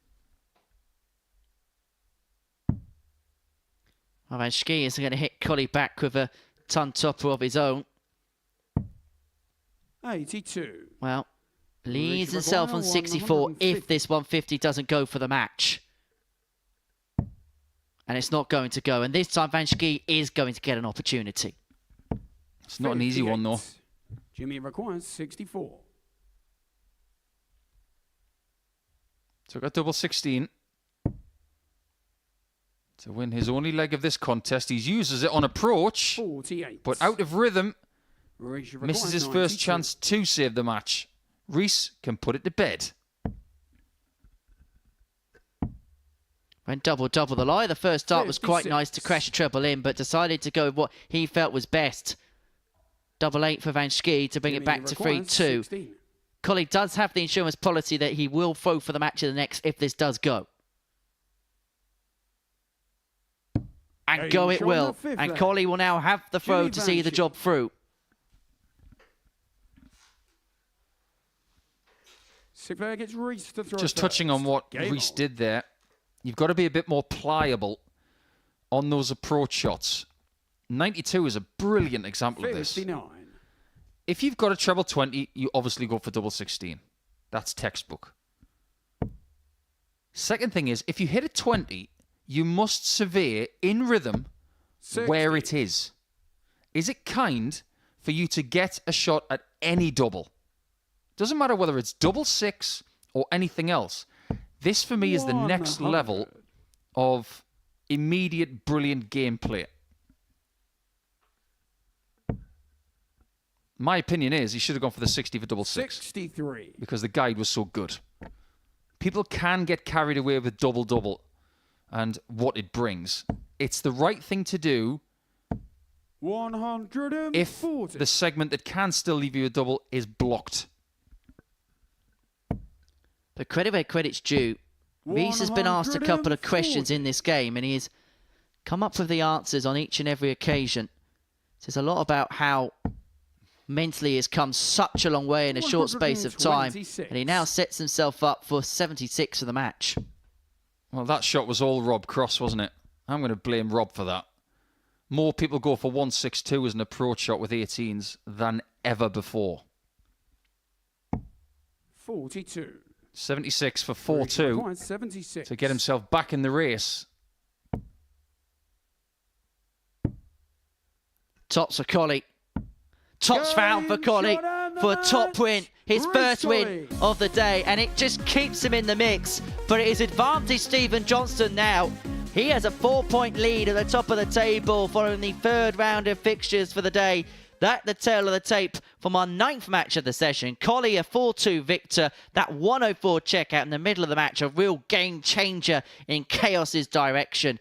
We're going to take a short break. Damien Moll against Daryl Pilgrim will be on the other side.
Welcome back to Portsmouth. It's time for the end of round number 3.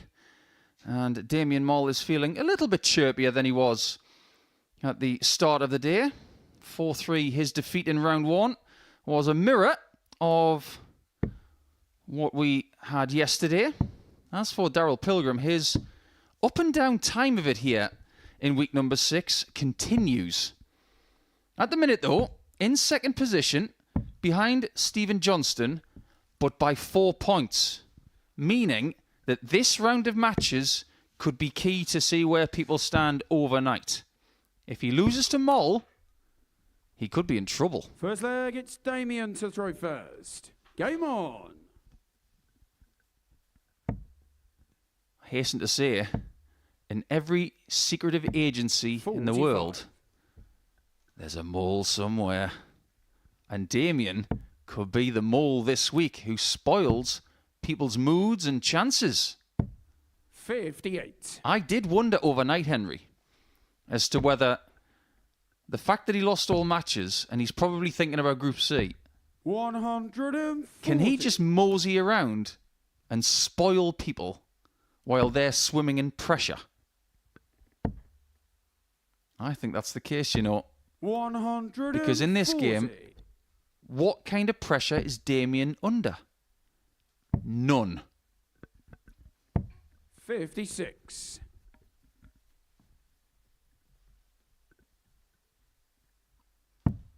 As for Daryl Pilgrim, his day so far, 4-3 defeat to Jimmy Van Schie and then a 4-1 win 99. against an out of sorts Stephen Johnston. We're still yet to see the best from Pilgrim so far on day 2. 140. But the difference between day 1 and day 2 for Moll has been night and day.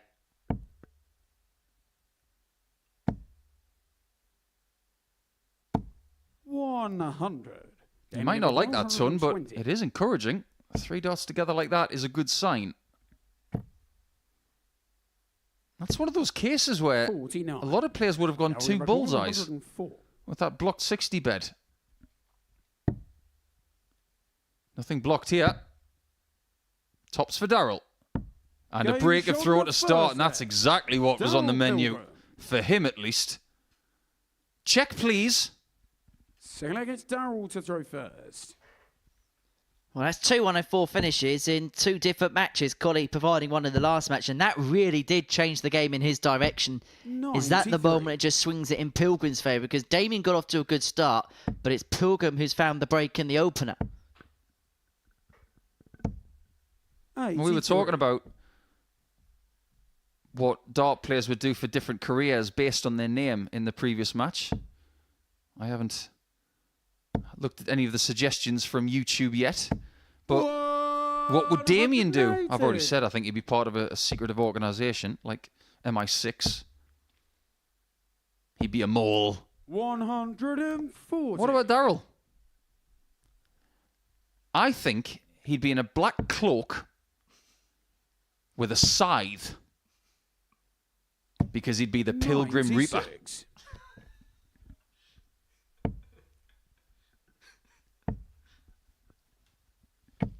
$100. Daryl, you require 130. See, you could have had that as a nickname as well, Daryl. I've just given you a plan B just in case Mr. P doesn't catch on. But it already has. It already has. 120. He almost caught fire there. That would have been for back-to-back ton plus outs and a 2-0 lead, and we would have been beginning to talk about Graham Usher's antics. 78. Daryl, you require this is 12. a really good performance so far from Daryl. At the end of yesterday, he was really starting to show his spirit about how much he wants to win every leg in every On the match. second leg, Daryl Pilgrim. He's brimming up to that same level, taking a 2-0 lead here. Feel like it's Damien Well, I to had throw to just first. double-check Game. over my notes. That 104 out was his first ton plus finish of the week so far. Well, the maximums have been 180. raining in for Damien Moll on day 2. He hit 5 in his game against Stephen Johnston. 60.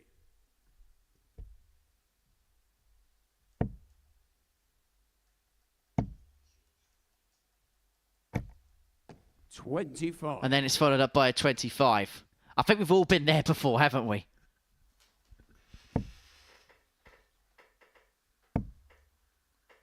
As for Pilgrim, his game and 60. his brilliances relied upon consistency.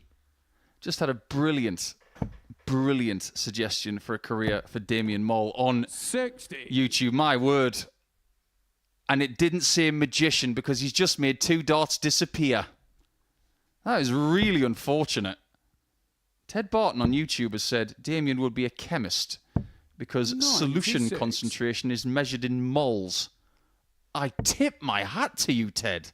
That is an Olympian answer. 135.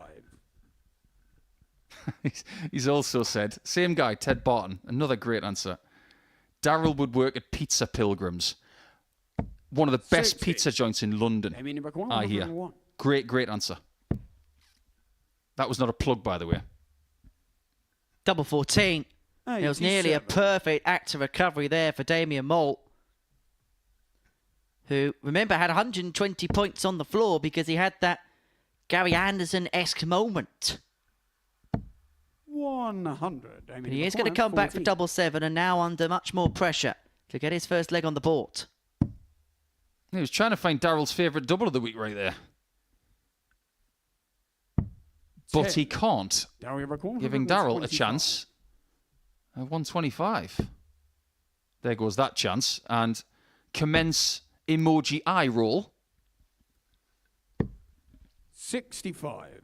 Damien Buckle, 4. That was a really good Undertaker impression, by the way, trying to make his James pupils Johnstone, disappear.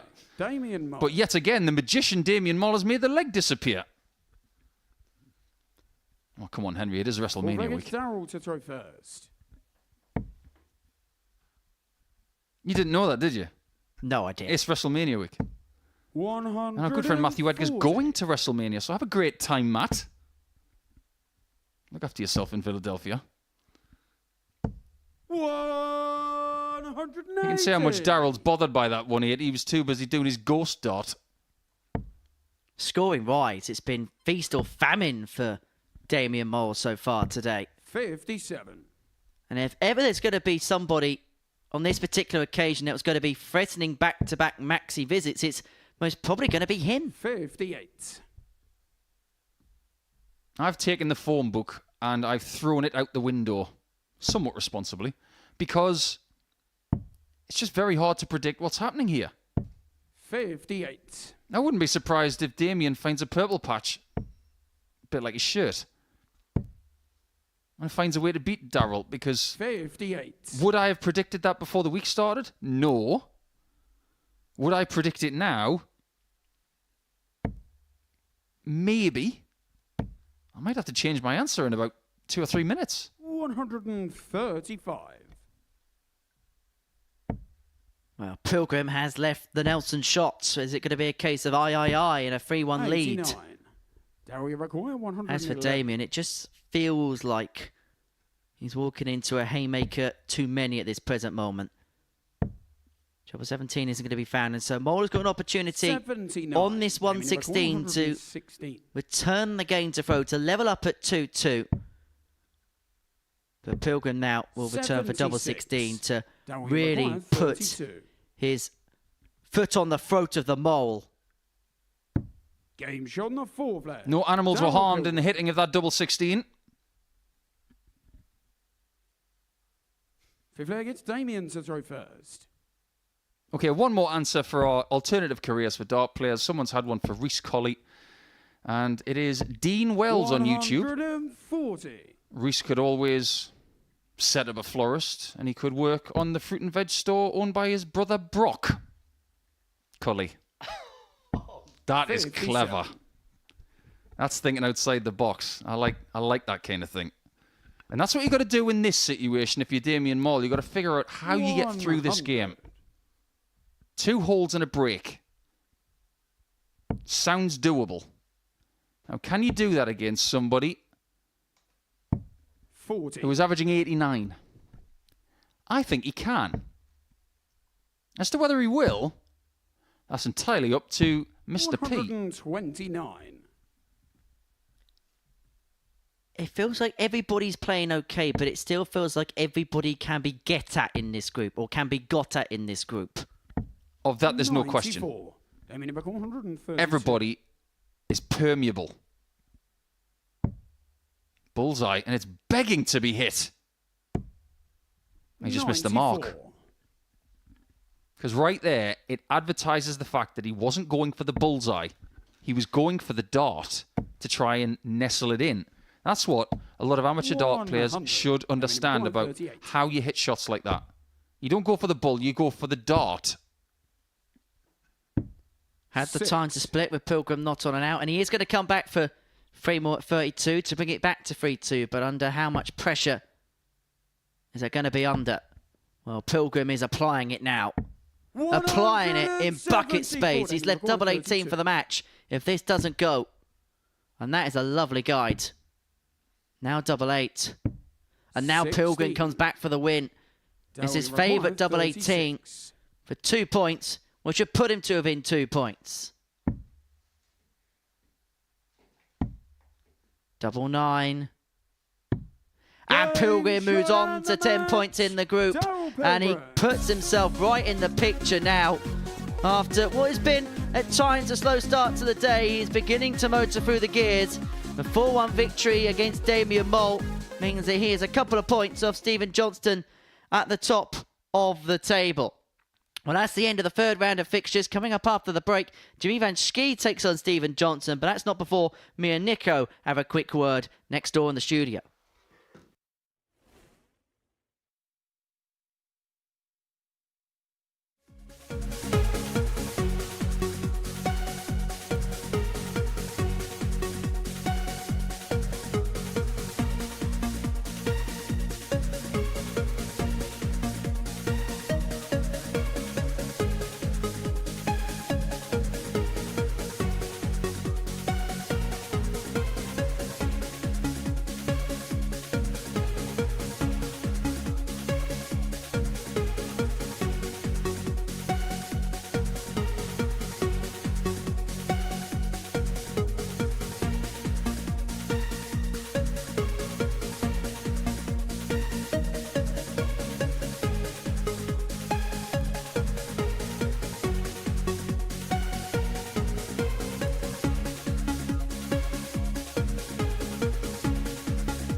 Well, welcome back to the Modus Super Series, where we are 3 rounds down on our Tuesday morning here in Portsmouth. And what an intriguing session we've seen so far. The asset, Paul Nicholson's been watching it alongside me. And, well, when you see the split of gold and white on that particular scoreboard, it tells you it's been a very, very tight session. Very much similar to what we saw yesterday, especially from the first couple of rounds, because it was Jimmy who was undefeated after the first couple of rounds.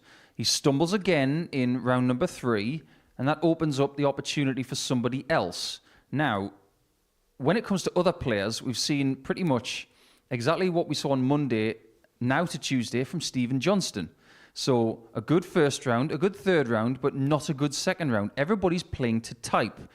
And when you talk about other players like Darrell, for instance, it's still been quite patchy, but at least he is still in the race and he's lurking in that table.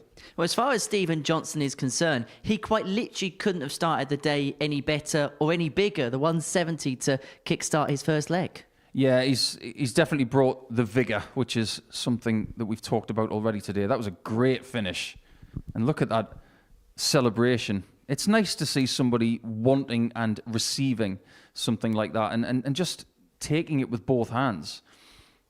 Maybe going from round 1 to round 2 with that kind of spirit is not the right thing to do, though, because whether it's the adrenaline levels or not, we're just speculating, but maybe it's something he has to learn to manage a bit more in the future. But that game he had there was just remarkable. So many 180s, so many great finishes, and I would love to watch it again. And I suppose it's already been put on a YouTube channel, so you can watch it again. Indeed, you can. You can watch it again after we're done here. Don't forget to click that subscribe button as well. Well, elsewhere, let's talk about Jimmy Van Schie's start to the day, because we've seen a real improvement of his levels, haven't we, from day 1 to day 2? Yeah, fair enough, but he's still got the same amount of points, and the same questions are being asked of him. First couple of rounds, great. Into round number 3, when he was playing against Darrell, yes, he does get this 108 finish, but I'm looking at him technically very closely. Now, we've got people who work here at the Super Series like Glenn Durrant and myself and Chris Mason who tend to look at the technical side a little bit more than your average bear. I look at the follow-through of Jimmy Van Schie today, and it just looks a bit like he's trying to train his arm into doing something. It looks very pronounced. I think he's working towards something. He's definitely playing well, qualifying so many times to come here, but he's definitely a work in progress. As far as Darrell Pilgrim is concerned, he's put himself in a position where he really can attack the rest of the day, but we're still waiting for the best of him to come, aren't we? Oh, he's lurking all right in the reeds. He's a bit like a crocodile, but we're waiting for that big snap. And because of what he's done here previously, we expect big things. Showed good signs in round 3 there. I thought he played really, really well. But we expect so much from someone like Darrell, don't we? He may not have to find that A+ level to get himself into a mould of winning Group A. But if he's at the top of the tree with the right amount of points at the end of tomorrow, he will not be complaining. Well, let's have a look at that aforementioned table then. Following 8 rounds of matches for every single player, it's Stephen Johnstone that leads the way from Darrell Pilgrim in second spot. And Reece Colley, despite a slow start to the day, has now put himself up into 3rd position, only 4 points off the leader, Stephen Johnstone there. Van Schie and Sykes also in that position. And Damien Mole, even though he's only on 2 points, could really play the role of spoiler for the rest of the group, which kind of sets the rest of the day up perfectly, really. It does, because we look at that table now after 9 matches, we think, well, it's very interesting. However, in 3 matches' time, if we were sitting here again, we might be looking at something very different. The complexion could be completely different. And that's what makes this group so intriguing. Right, we better get back to business, shouldn't we? Well, absolutely. We will indeed do that. And our next game is going to see 2 ADC qualifiers go toe-to-toe as Jimmy Van Schie takes on Stephen Johnstone. Johnstone looking to continue his darting dream here in Portsmouth. He just missed out on the finals when he was here last year. He's hoping to go one step better. Qualifying through the ADC system in Scotland, Van Schie winning 4 trips here through ADC in Europe. You could follow in their footsteps. You think you're good enough and you want to chance your arm? Take a look at this.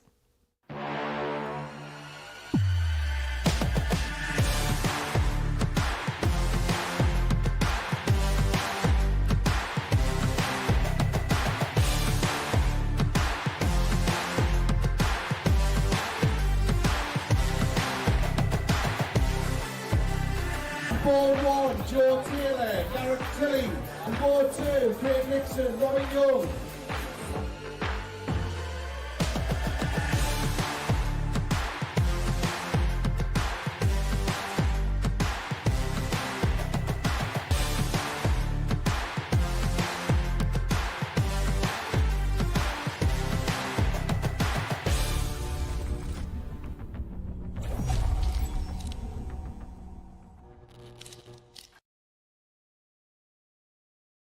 That is all you need to be a part of the ADC setup. And you could be playing in this magnificent building, the Modus Live Lounge in Portsmouth. A building now steeped in darting heritage and darting history. The first ever venue to see a female player hit a 9 dart in front of the cameras. The venue which will forever be known as the place where Luke Littler won his first title in front of the cameras. A place steeped in history, and you could be a part of it. It's at Dart Circuit on Twitter and www.dartcircuit.com to be a part of the ADC setup. Dart Atlas is another good place, another good resource to see where your local competitions are.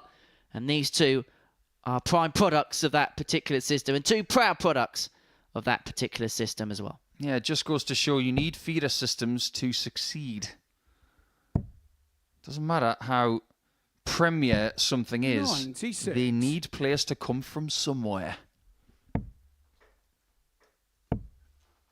I remember when we started this project, we were just happy to have players.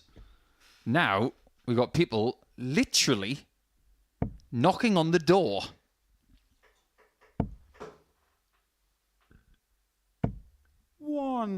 People want to test themselves against fellow ADC qualifiers, whether it's domestic or indeed European. I'm sure that that circuit is going to go global.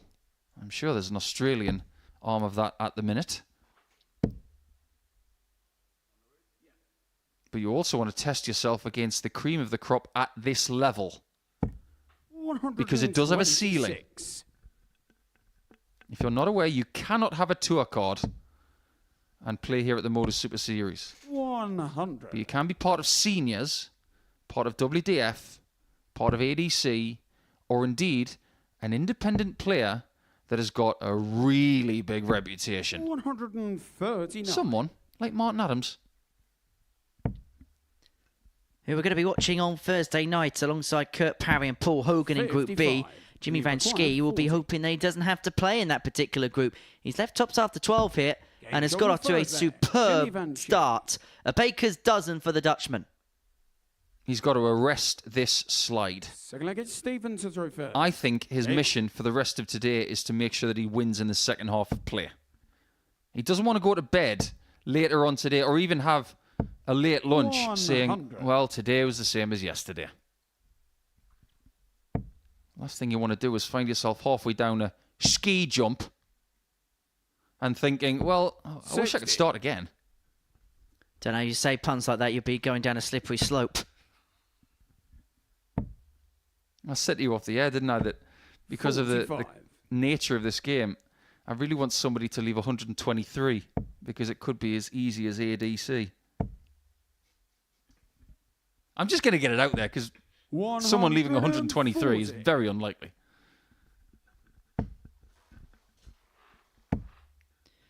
If you want to know, the least utilised checkout in the history of the Modus Super Series is 29, which has been checked out just 3 times here. That makes sense, because when would you ever leave 29? It's not as if you're going to split double 58. I'm only joking. Double 29 would be 58. I know, I'm just poking fun at you. But what I mean is, there's no 14 and a half double. So you're not going to split that. And how do you leave 29? Because when you've got 50 left, it's not as if you're going to hit treble 7. I don't know, there's 1 or 2 players that may have done that. Johnstone 1-3-3 to square this game up at 1 apiece. With Van Schie hot on his heels, but Johnston's been the king of the ton toppers so far this week. He's had 4 thus far. Might even go treble 11 here. It is an option. Although treble 19 comes calling, and very, very well. And another ton plus checkout. Second leg, Stephen Johnstone. Absolutely brilliant. Just very, very hard to forecast what kind of handshake he wants, or indeed what he's going to do. Well, Van Schie in the last game was rocked by Colley's 104 out, and he may well have been hit with a similar Stephen Johnston sucker punch there. I don't know about you, Henry, but he looks like the kind of guy who could probably punch his way through a brick wall. Looks like he's made of solid stuff. 140.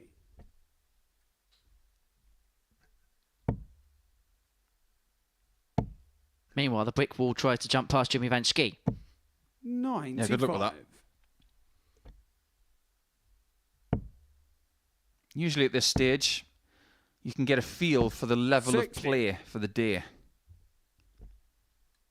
We had that feeling yesterday, but when it came to game 10, we went up a notch, didn't we? Because that was when Rhys Colley averaged 107 against Damien Moll. I'm not sure if we're going to get that in this game, 140. but you never know. Because at the minute, at 1-1, Jimmy's averaging 104. I know it's early. 58. Stephen Ivakoy, 161. Well, Johnston's stolen the darts here in the third. He's not going to back the 1-3-3 up for a 1-6-1, but what he is going to do is set up perfectly to leave a double after 12. 167. Eventually, he's going to have to take out the 1-6-7, otherwise he may be broken. And Johnstone doing what he's done a couple of 57. times today. Stephen Ivakoy, In a big leg, 36. applying pressure. But he can't execute on this occasion. 28. Jimmy Ivakoy, 110. And Jimmy's just been on the end of a really nice finish of 133. Can he return the favour with 110? Options. That was one of them. Will double 18 cooperate? 92. Not again. Stephen Ivakoy, 8. It's meant to be his favourite double, but it feels like he's fallen out of love with it. Make no mistake. Double 18. Shot in the third leg. When Jimmy goes to the Stephen shop is on the side of a milk carton at the minute. Stephen Johnstone is the man who is making him Stephen to pay. throw first. Game on. Intriguing to see, and he's broken and led 2-1, averaging 91.5, and is still a shake of the head. This is a man who 60. expects big, big levels of himself. I think they all do. You go down the list, and every single player here has got a big A game in them. 54. But it's not about the A game all the time. Other pundits have sat here and talked about B games and C games and Z games. 140. How often, realistically, do you play your A game? Not that often. That's like saying, how often does Gerwyn Price 140. average 112 plus on a European tour? Well, he doesn't until yesterday. 100. So A-game darts is very rare. It's how good your next level is 45. as to how good your career will be. Basically, hope that your mean is far more suppressible than your opponent. 41. I remember a time when Mensah Suljovic, his B game was about 96. That's why he was so good for about 5 years. You think about players coming here. How good has your B game got to be ultra competitive all the time? Think about the people who've won multiple weeks. 58. Think about Steve West. Stephen Think about Ivakoy, Pilgrim. 160. Think about Littler.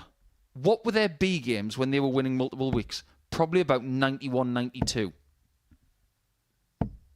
100. And that's exactly what Johnston's playing towards in terms of an average here. 90.67, 50% on the doubles.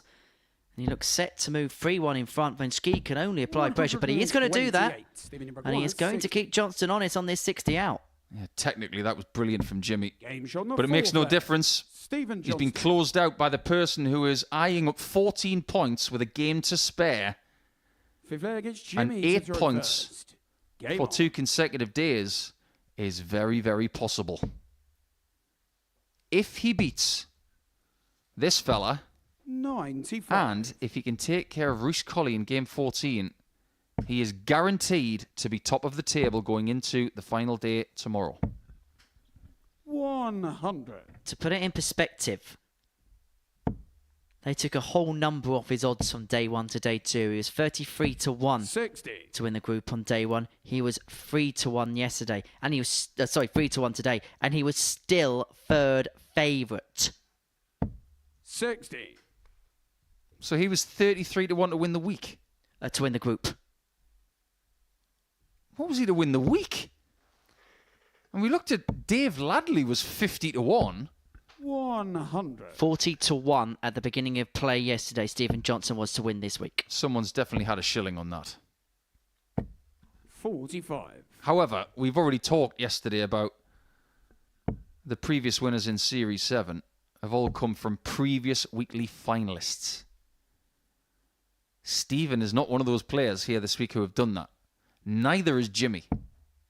42. We're talking about Pilgrim, we're talking about Colley, we're talking about Sykes.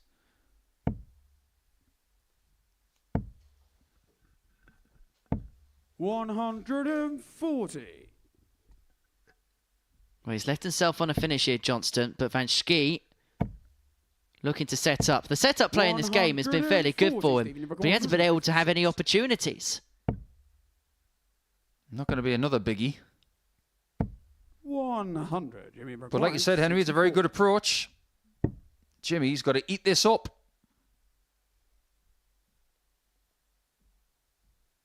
Can't afford to miss. Do not give him a shot. Game shot on the Well done, 50. Jimmy. Jimmy Van Schie. Keeps himself in the contest, but now Johnstone has the darts to seal it. First. There are two other combatants who you will see later in the week who have been in a weekly final. Paul Hogan, who lost 4-0 to Robert Grundy. 140. And that was, coincidentally, week 6 of Series 5. I wonder if it's going to be a second tilt for Hoagie this week at winning a week 6. 140. And Martin Adams has been to a weekly final as well. He lost out to Justin Smith in a previous series final. Which you remember was that series where we had that lag over from Q School, and so he had the best runners-up average, and so got an invitation into that subsequent Champions Week. Averaged 113 in a game against, 111, my apologies, in a game in that particular Champions Week.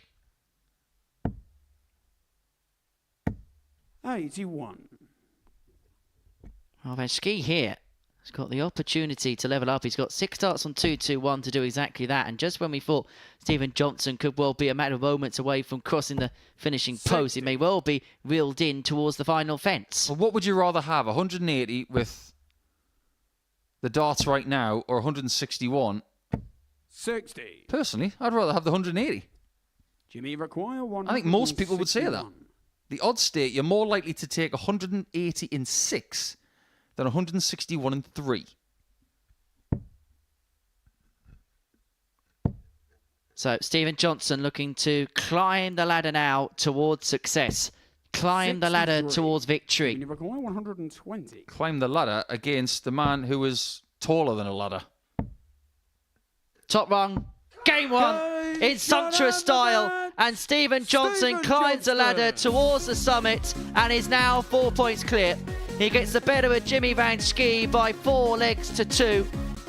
It's all business for him. Straight back down the tunnel and backstage he goes.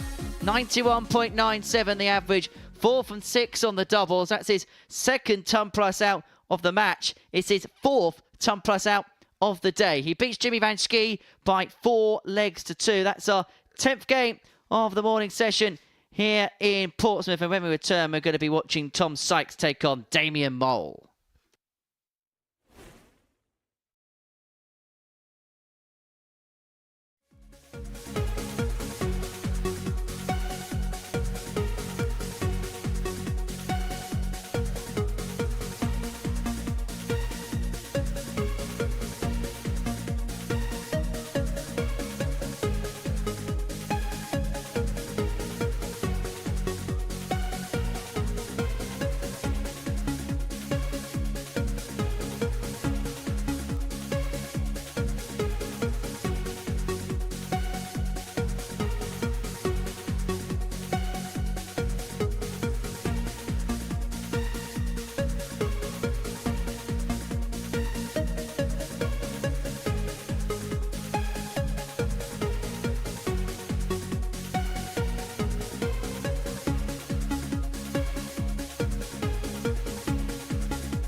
Welcome back to the Modus Super Series, where before the break, Stephen Johnstone hit 2 ton plus checkouts en route to a 4-2 victory against Jimmy Van Schie in a very, very good match. Both players averaging above the 90 mark. Next up for us, well, is Tom Sykes against Damien Mole. Both players find themselves in a hole. They find themselves 5th, they find themselves 6th, and if they lose this, they may find themselves out in the mix.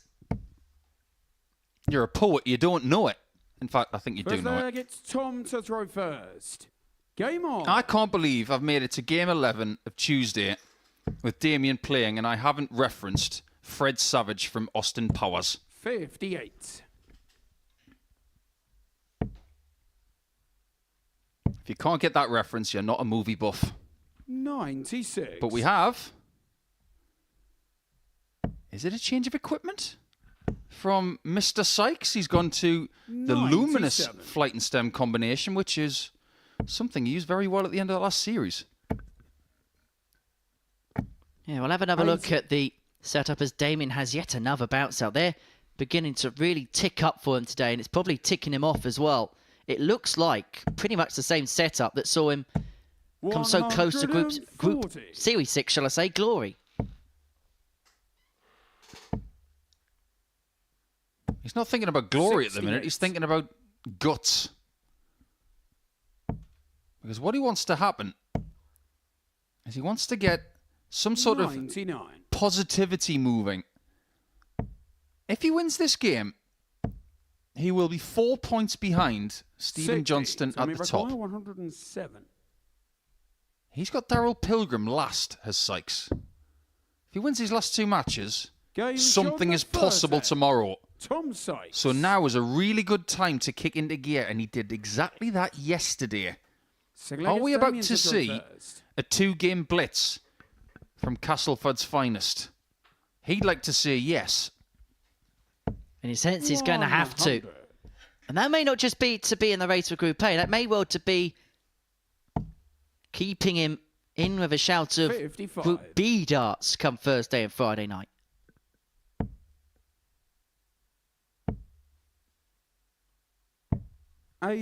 Damien may not be able to have a say in terms of winning the group, but he may be able to have a say as to stopping people from doing things from here on in. And he's playing the darts, which is sense he could play that role as spoiler. I just wonder if we are going to see some sort of upward trend for Damien throughout the course of the week. Today's been better. 180. Will the end of today make him even better than he has been? And will tomorrow be even better still? You'll have to join us from 9:30 tomorrow morning to find out. But we've still got darts to go today. 65. Mull is in position to equalise.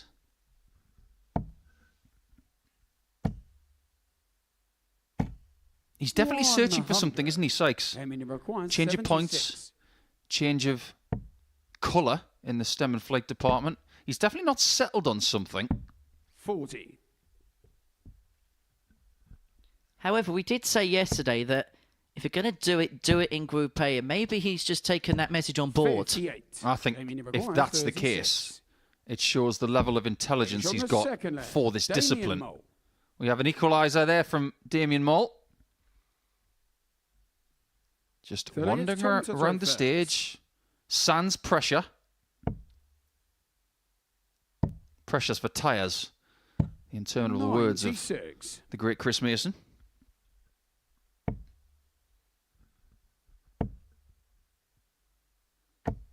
$83. I think the biggest disappointment this weekend on the European Tour is we didn't get a picture of Chris Mason and Lederhosen. You're never going to get 57. one. You're never going to get Chris Mason and Lederhosen. It's that simple. Unless they have some sort of crazy pattern on them like his shirts. You can ask him the next time you see him. 130. I might skip that one. Good move. Tom Sykes looking to make a move in this match. 86. Well, that was in Munich, and that attire was very traditional. Around Portsmouth, 100. with the exception of a couple of Saturdays ago when everybody had Adam Lipscomb shirts on, I think today's going to be all about Portsmouth Football Club shirts. 100. You'll see a lot of blue around 140. Portsmouth today, but you might see some blue dart players as well. Maybe not in the position in the table that they'd hoped at the end of 2 days. Gaming number 138. Another double 12. And that 138 would have been great, and it would have been for a break for Mole. Sykes for the hold. But he misses the big 14, and so chasing around, and he gets no rewards, and so Mole's basically got a free hit here. That has been his miss over the last couple of days. Game shot on the third leg. Damien Mole. Tom Sykes might not be calling Mr. Mole by his first name. He might be saying, "Damn, Ian Mole." First. Game on. He's playing next week, isn't he? Who is? 45. There is a dart player called Van Dam, isn't there, from Belgium? And no, it's not Jean-Claude, before anybody 123. says it on the chat group. Isn't it Bram? You got Bram Van Dyke, 78. who played in the last series. That's the kiddie. Got some great names in Belgian darts. Great names in darts. 140. What is the best name in world darts? I want everybody to discuss that in the chat group. Please do so, because 94. nobody upon nobody beats Wilhelm Schwingenschlögl. And nope, please don't invite him, because I don't think I can pronounce that name for a week. 140. I want Wilhelm Schwingenschlögl here. Great guy. He's from Austria. Great fella. Well, Sykes 98 to Tommy Roquan 98. square up at 2-2. This could be for a potential 11 dart break here for Sykes. Double 18 would have left double 12, 58. but he's going to leave tops after 12 to square this game back up. 140. Tommy Roquan 40. Game shot on the fourth leg. Tom Sykes.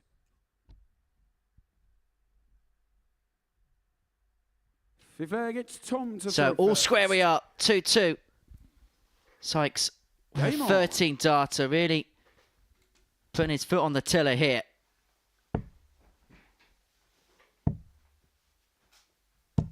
$96.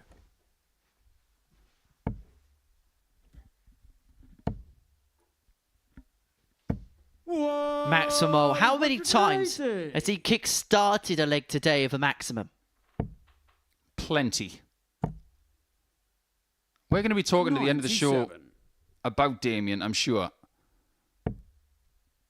But this is the exact day he needed. Don't pay 58. too much attention to the results he's had. He's just played better. It will be an upward trend statistically when we come back 57. tomorrow. But he's got to feel good about how he's feeling and what his output has been. 123.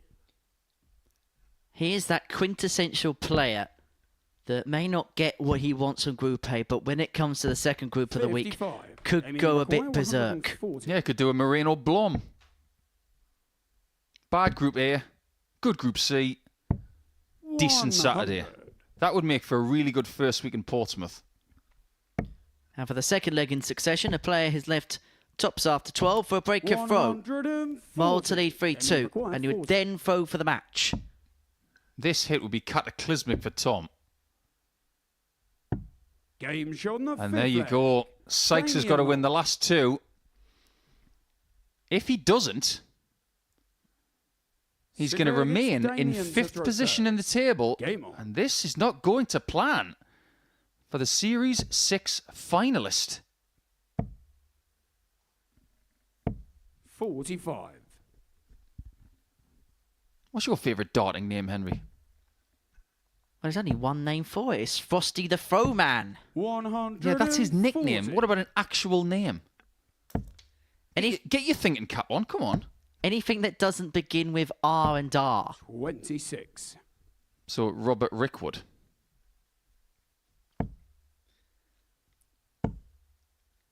Him, Richard Rowlands and Cam Crabtree, I'm 100. going to make sure I book a week off if they all play in the same group.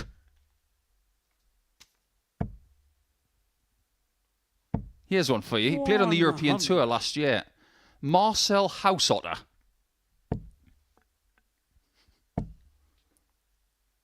Well, Californian sea otters are one of my favourite animals. I want to know that if Marcel's just got a pen in the back of his garden with lots of otters in them, because it's house otter. 95. Tommy record Well, this is to 161. send us all the way, and Sykes has got 6 on 161.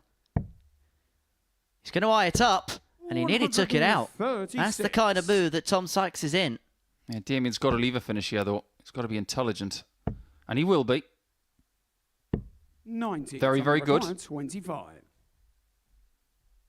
This is where the resilience really does come into Game's on the stick fore. flag. Tom Sykes. If you don't have resilience, you lose the match there.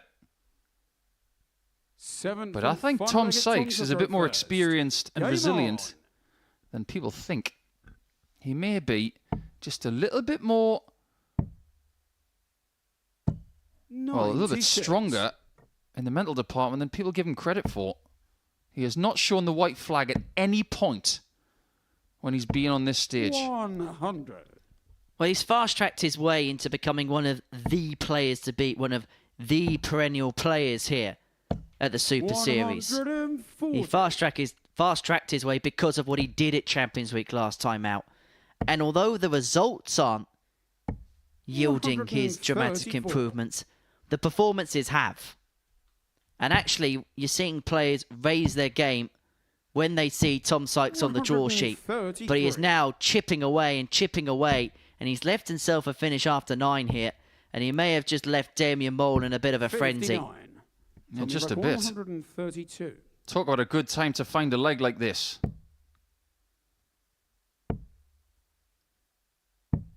56. That'll have to do. But 76 will feel very gettable for him. I wouldn't mess around, though. 128. Tommy Damien record is lurking here. 76. And he's 3 from 7 on the doubles.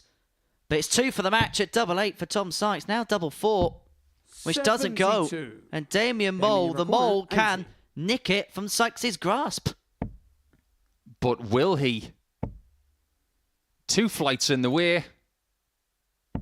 But nothing stands in his way as he nicks a second win of the day. And you saw the cataclysmic reaction of Tom Sykes when he missed his 2 shots to win that match. It was an excellent contest. Yet again, we've got 2 players averaging over that 90 mark. But Damien Mole is a very different proposition here on Tuesday. He's winning matches. Yesterday, he was not. When we come back, Daryl Pilgrim and Rhys Colley will bring to a close round 4.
Welcome back to the Modus Super Series where before the break, Damien Mole got the better of Tom Sykes by 4 legs to 3. Another intriguing encounter, both players averaging above 90.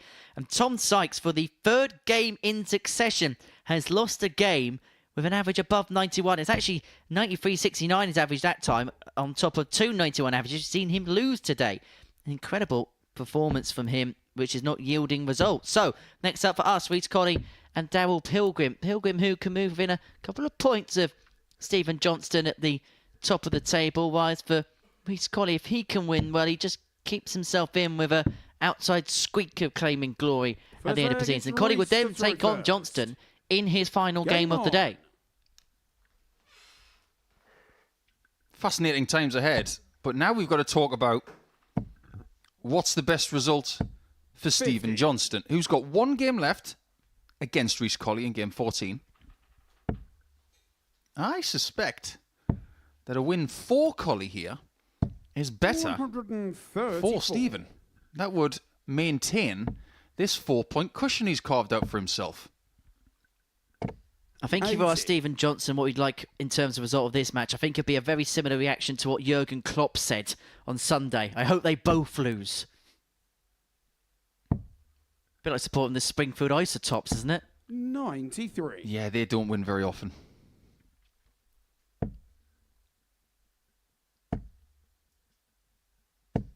$45. Do you remember their saying? What was on the little flags? No. Go Taups. I should have got a mastermind with the old Simpsons stuff, shouldn't I? 55. I still wouldn't beat my friend and colleague Ian Dante, who's got a better Simpsons knowledge than I do. 81. Now, Daryl's in pole position here. He's got a lovely little lead, plus more. And there's that 3rd dart again. 140. I implore you, Daryl, if you watch this back, that 3rd dart must be thrown in rhythm. 125. When you threw it there, it was out of position. 79. That's why you didn't get the max that you wanted. Well, he's left himself 79 and now leaves himself on 72. And Colley's going to have an outside chance at the 120 here to take out the opening leg. He has taken out timely ton toppers already today.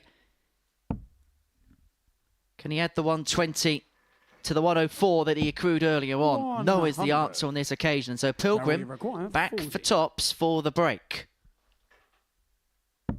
Break found, 1-0 Pilgrim. Going back to that last start of that visit there, is it almost a little bit too much in terms of an eagerness to release that final dart? Yeah, sometimes you do need patience as a dart player, even though delivering 3 only takes a matter of seconds.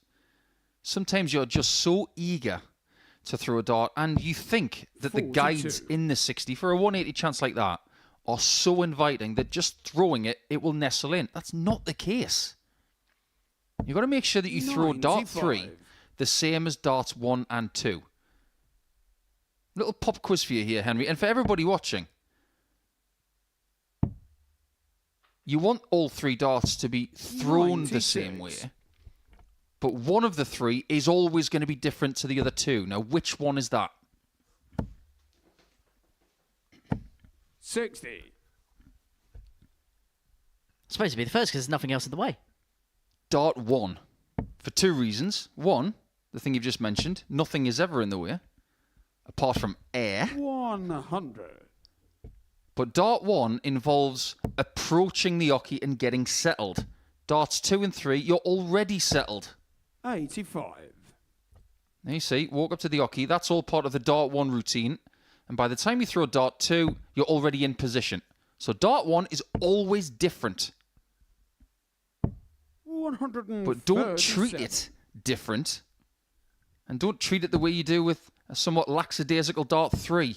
Give them all the respect and the proper course that they 55. Gary Recoy, 126. Some people remember Scott Kirchner for a phantom dart before throwing dart 1. I know Kirch. Beat me in the William Cross Pro-Am back in 2008. Still haven't forgotten it. Even 16 years later. It still hurts, Scott. It still hurts. 94. Well, Pilgrim setting up to leave double 16, and it gave a bit of a test to the referee. It's an awkward one because of the numbers 60. involved. A great bit of refereeing there by our Down masterful requires official Owen 32. Binks. This double 16, 4-16, and a 2-0 lead.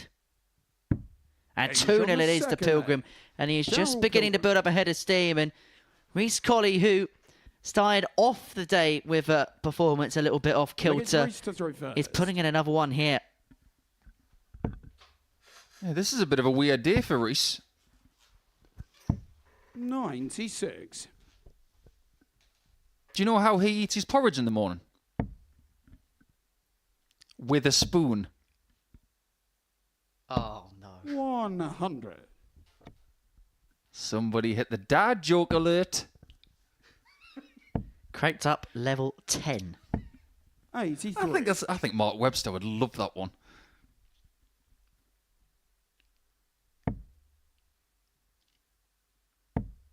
We had Webby's mate David Davies play, didn't we, last week? Good player. 91. Very, very good player, isn't he? Yet to really pop here at the Modus Super Series, but I swear he's going to win a weekly title this year. 94. He's just so good.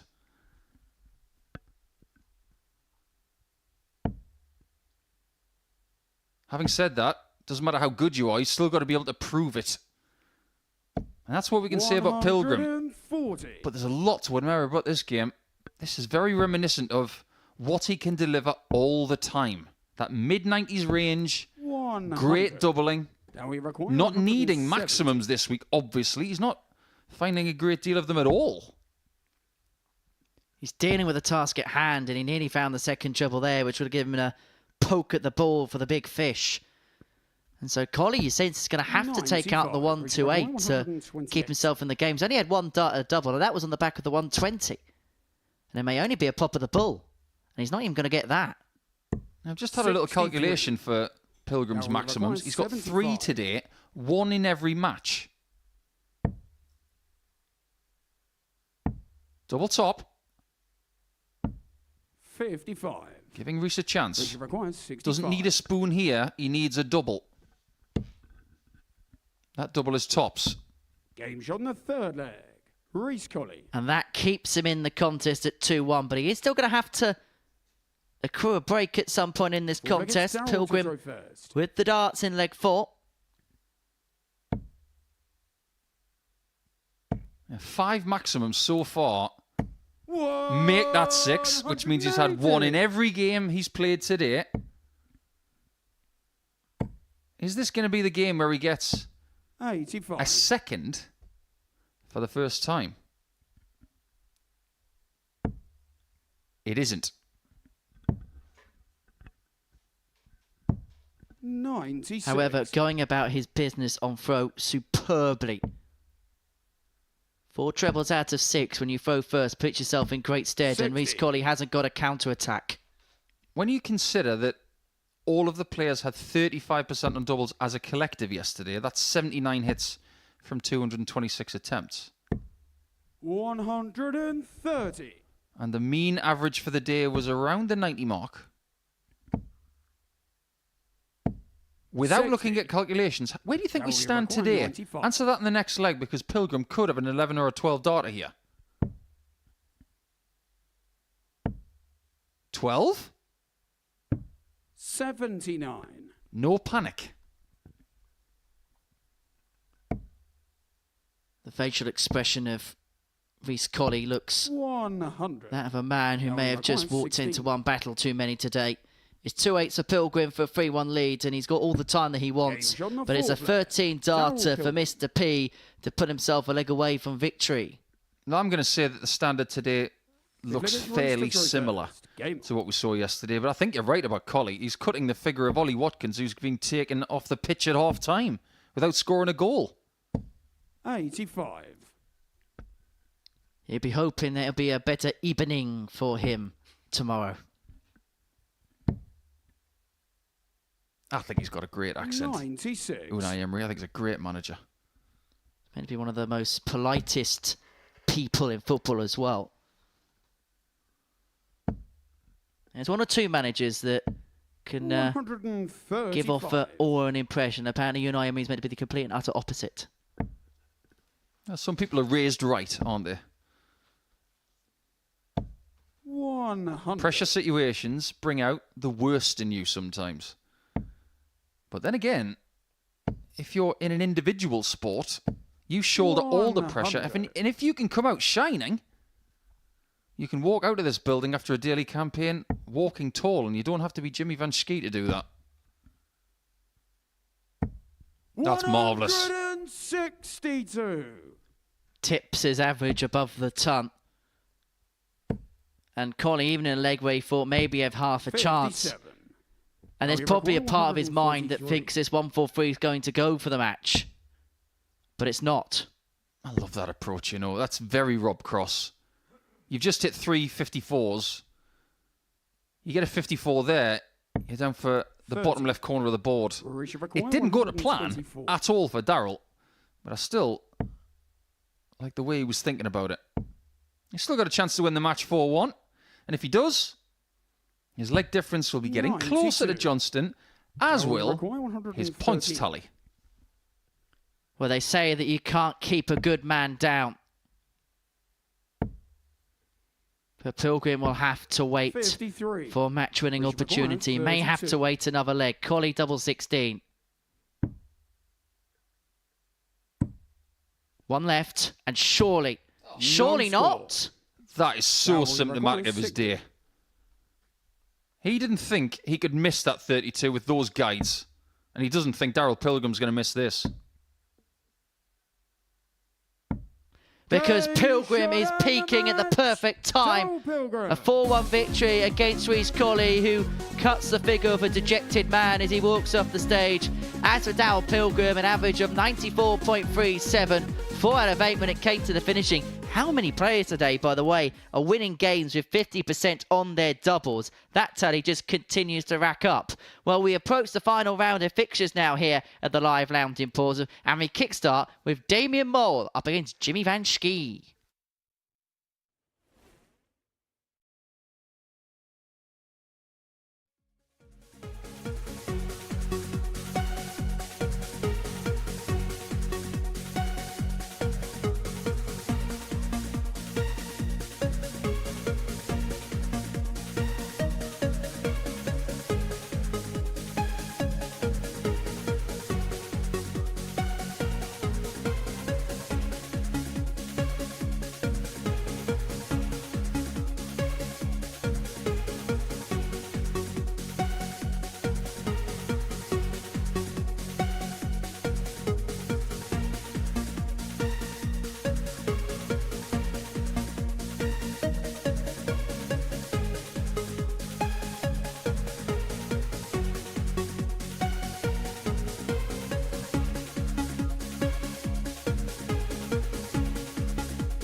Welcome back to the Modus Super Series, where we completed 4 rounds worth of play today and 9 rounds overall, and it is Stephen Johnstone that leads the way. He has a 2-point buffer from Daryl Pilgrim in second, and then there's a 4-point detachment from second to third, where Colley, Vani and Sykes will find themselves, and Damien Moll has had a much improved day too, but he is still only on 4 points. But 4 could become 6 if he gets the better of his fellow compatriot Jimmy Vani. It's the first game of the final round of fixtures for day 2.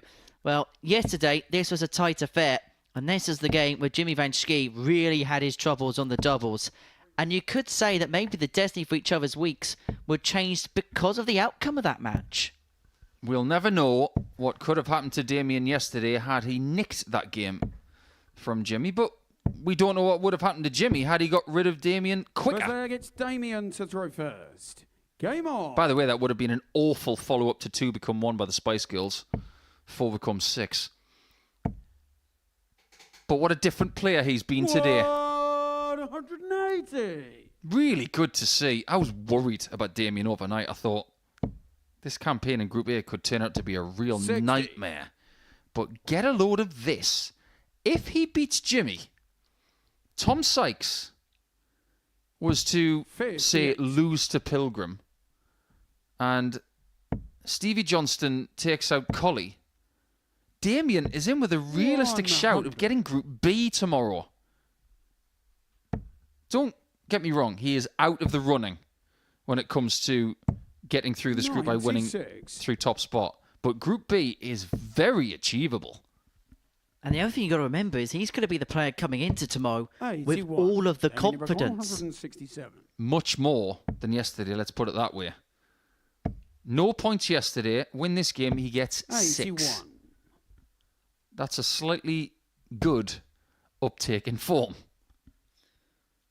We've learnt a lot about Damien today, and what we've learnt has been very, very good. 100. Damien Brook, 86 for the opening leg, and a potential 14 darter. 15 if you can find it with this dart. 54. Not to be. And Jimmy Kavanski McCoy, find the 160 to break. Stay there if you dare. Give it every chance. 100. Damien require 32. Double 16. 2 8s, and that could be awkward. But he Damien finds on the it, first and Mole then. leads 1-0. Damien He Moll. misses that yesterday. Today, he's way more likely to hit a shot like that. Second leg is Jimmy to throw first. And for the first time this Damien. week, he's in front of Jimmy in a match, because yesterday he was behind the entire time. 100.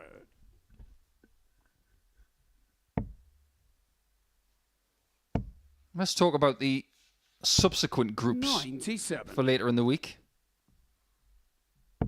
Because a lot of the time, you tend to find that the people graduating from Group A into the secondary groups, 81. they still get success. But can you see Nick Fulwell, Dave Ladley or Matt Cast qualifying for Saturday through Group C? Is that something 140. at this stage you think is very probable? I think Nick Fuller is such an intriguing character because he played so 60. well here. Played so well in other systems for getting a tour card. Got on tour, but it just didn't happen for him. 58. I'm just wondering whether playing here we may just see the best of him again. I just don't know. What about Group B? Kurt Parry, who had an excellent end to Series 6. Didn't win a weekly title, but really did show 115. some great levels. Paul Hogan and Wolfie. Do you see one of, if not more than one, qualifying through Group B? 100. I can't envisage a scenario where Kurt 145. Parry doesn't make it through. Same here. Be great to have the Kurtster back 85. Damien Ibrahim, for 106. 2-0. 106 turns into 32. 90. Jimmy requires 60. It almost turned to nothing, and it could mean nothing for Mole if Vanski can find the 60. Tops. Why is he moving? He can obviously see it.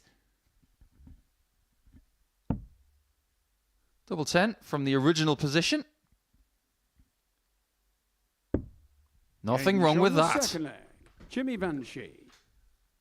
What do you reckon, Henry? this one going to go the distance again like it did yesterday. 4-3 it Well, was. it's Damien to throw first. Could have been a large margin of victory, but 12 match darts missed by Jimmy. And 39. unlucky for Damien, number 13 was found. Damien was the name of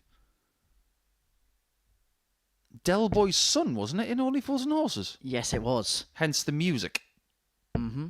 45. The music from the Old Spice advert. Or was it The Omen? Heroes and Villas, wasn't it? That famous episode. No, I forgot you're a bit of a savant when it comes to 140. things like that. I'll get the sandwiches, Rodney, because you bought the rolls. 100. You don't get many Rodneys these days, do you? Apart from Rodney Harrington. Shout out to my friend in Australia, 100. Rodney Crawford, by the way. Lives in Goulburn, just outside of Canberra. Wonderful chap. And to everybody in Australia, for that matter, while I've got the 96. microphone, because we had the Easter Open in Geelong over the weekend. Some excellent performances. Big title, that. 140. WDF ranked. For Mole here, I just got the sense that because of that record we saw from him on the Pro Tour towards the end of last year, he needed to learn how to win and feel like he had that belief of winning. He's found that belief and he's finding great darts to follow it. It's a 14 darter, it's an 82 out. He leads 2-1, averaging just a shade under 95. Jimmy to throw first. I've got a teaser for you, Henry. A tungsten teaser? Why is it that we 60. know for sure that the mole on the back of Damien's shirt is blind? 98. Because he's got the dart upside down. Intrinsic details. I'm just going to get rid of my 92. darting periscope from the commentary box to the stage. But it does look like, to me, that the mole has got the dart upside down. 100. Whether he's done that on purpose or not, I don't know. But if he has, that's somewhat comical. And I applauded Damien. I was wondering what you were doing staring out the window. Well, that max for Van Schie there puts him in a very good position to level this 43. game up, and he is going to have 6 on 169. It's a good job. He can't take it in 3. 99. That'll do. Damien not even at the halfway point of this leg, but not out of it. 100. Jimmy Did get a 160 check out yesterday from Reece Colley, but he has not scared anything like that today. Double 16 for Big Jimmy, who 38. threw that one like it was a hot potato. Require 160. The confidence is growing. I wouldn't rule this out. Well, I will now. So Van Schie in what has been a real tug of war this game, which has Jimmy been require swung one way 32. and t'other. Has 3 darts in hand at double 16 to square up at 2-2.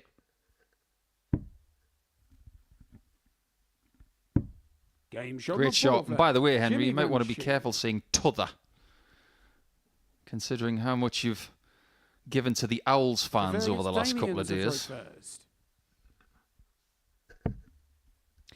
There are more than one in the building. You might be outnumbered, so just be careful. 59. Yeah, we learnt that Tom Sykes is a Sheffield Wednesday fan yesterday. So I suppose he should be used to those kinds of disappointments that he's been enduring this week. Well, the way he's played today, he's probably saying, come on, Wednesday. Probably sick of Tuesday. 97. I wonder who Jimmy supports. He's from the town of Breda. I believe I pronounced that right. I've actually been to Breda. 100. What a wonderful town it is. Really vibrant, full of some lovely people. Yeah, their home team there, is it NAC Breda, NAC Breda? 100. Stato, good stuff. 55. Yeah, you might not be into the top level stuff like PSV or Ajax or anything like that. The Dutch League gives me my favourite rivalry of all time. Pek Zwolle up against the Go-Ahead Eagles. You ever been to Zwolle?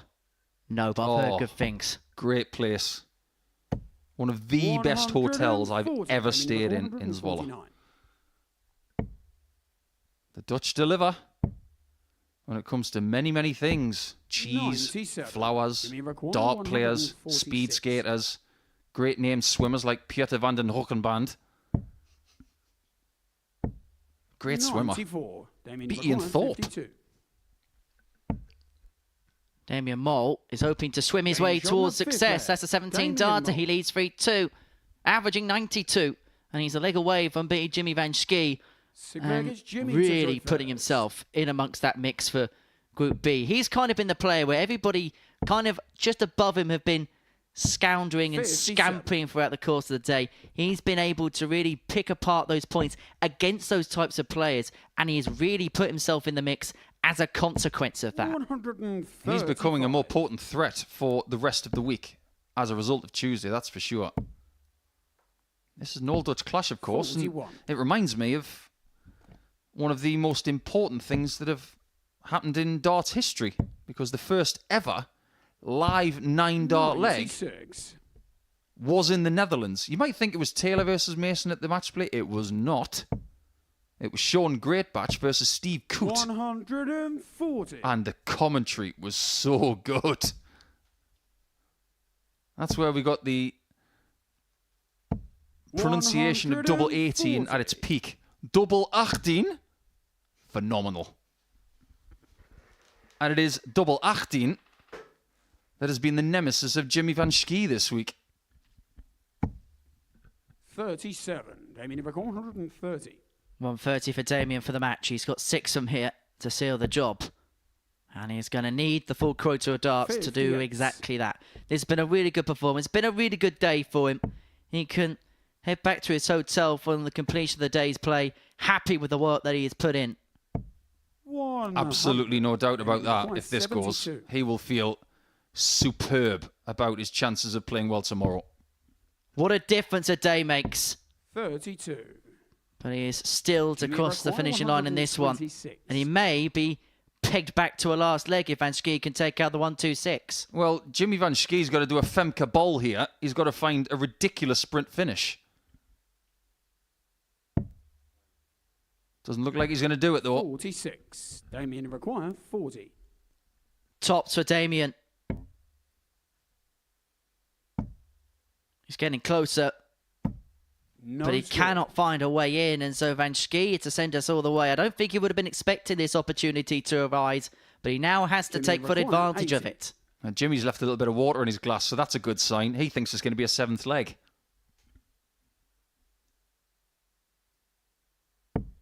Great first dart, double 10.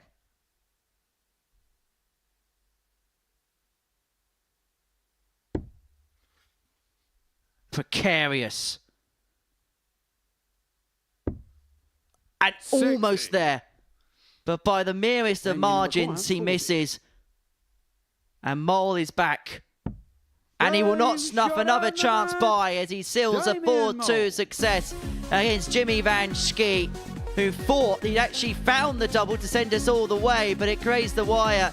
And Damien Mole picks up 3 wins from 5, and well, thirsty work for the Dutchman. An average 89-69, 4 from 13 when it came to the doubling. A much improved day as far as he's concerned.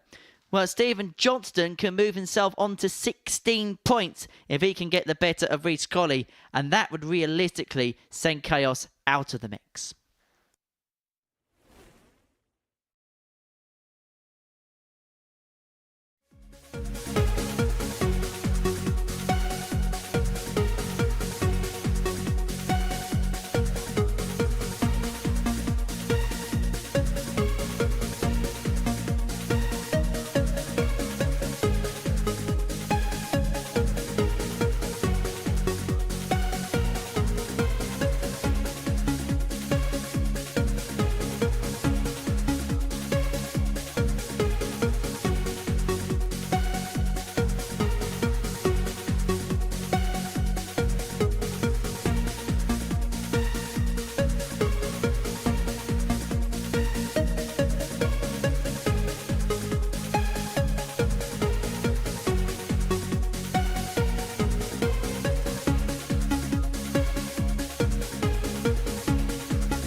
Welcome back to the Modus Super Series, where Damien Moore rounded off his day with a 4-2 success against Jimmy Van Schie. As for Stephen Johnstone, he can move himself temporarily 4 points clear at the top of the pack if he can get the better of Rhys Colley, and by doing so, effectively knocking out another 3 horses from the race. For Colley, he would have expected more following his first day's showing, but it hasn't quite been for the Dudley man. Game on. He'll hope to finish on a high, but Johnson's just continued in the vein that he left off in day one.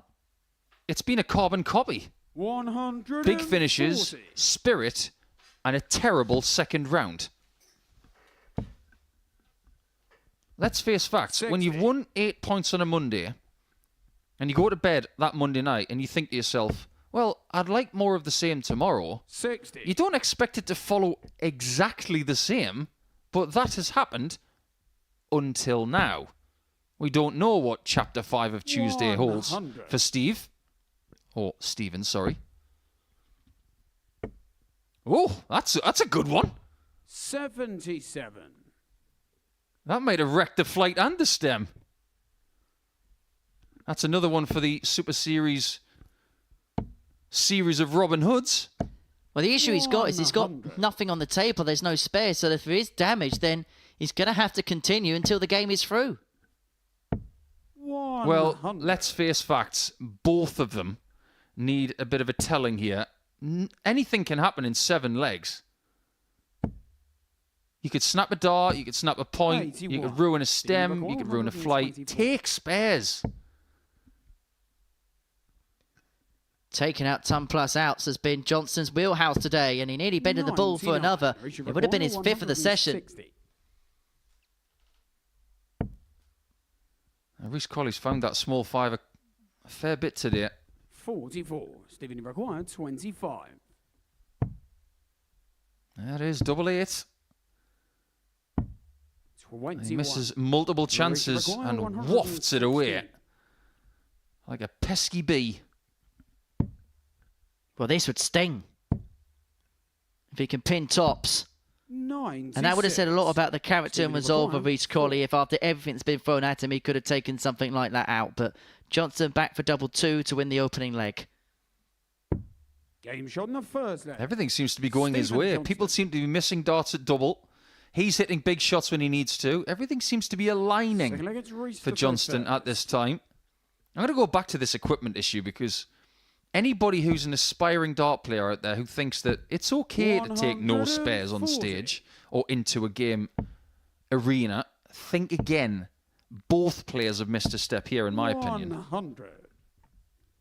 I hate to give you a somewhat macabre example of not preparing properly. They didn't put enough lifeboats on the 44. Titanic. And we all knew how that ended. Hold on, I've only got to the bit where they're on the 96. where Leonardo and Kate are. Or what? They do a lot of things in that movie. Oh, right. Anyway, the darts will go on. 83. Oh, you know what? I feel like a very small fish. You've just done me like a kipper. 60.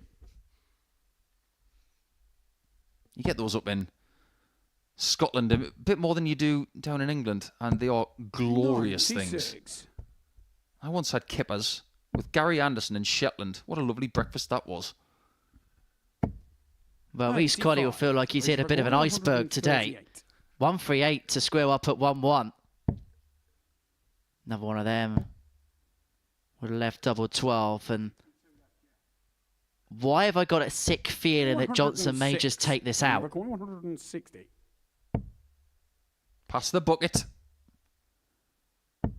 81. You were fairly close. Age required, You got the 32. first job right. 216s to get the first leg of Game shot in the second leg. session for him, Rhys right. Colley, 1-1. We've had an interesting question on X. You can follow us via our social channels, Colley. of course, not just Stevens to YouTube, throw first. where you can hit the subscribe button and hit the notification bell to make sure that you're notified of when we go live and when other things become available. But Facebook, TikTok, 100. X, Instagram. But on X, we've had a nice question from Brian McGinley. And he's 82. talking about the possibility of more jeopardy, and I'm not talking about the quiz show, in Group A.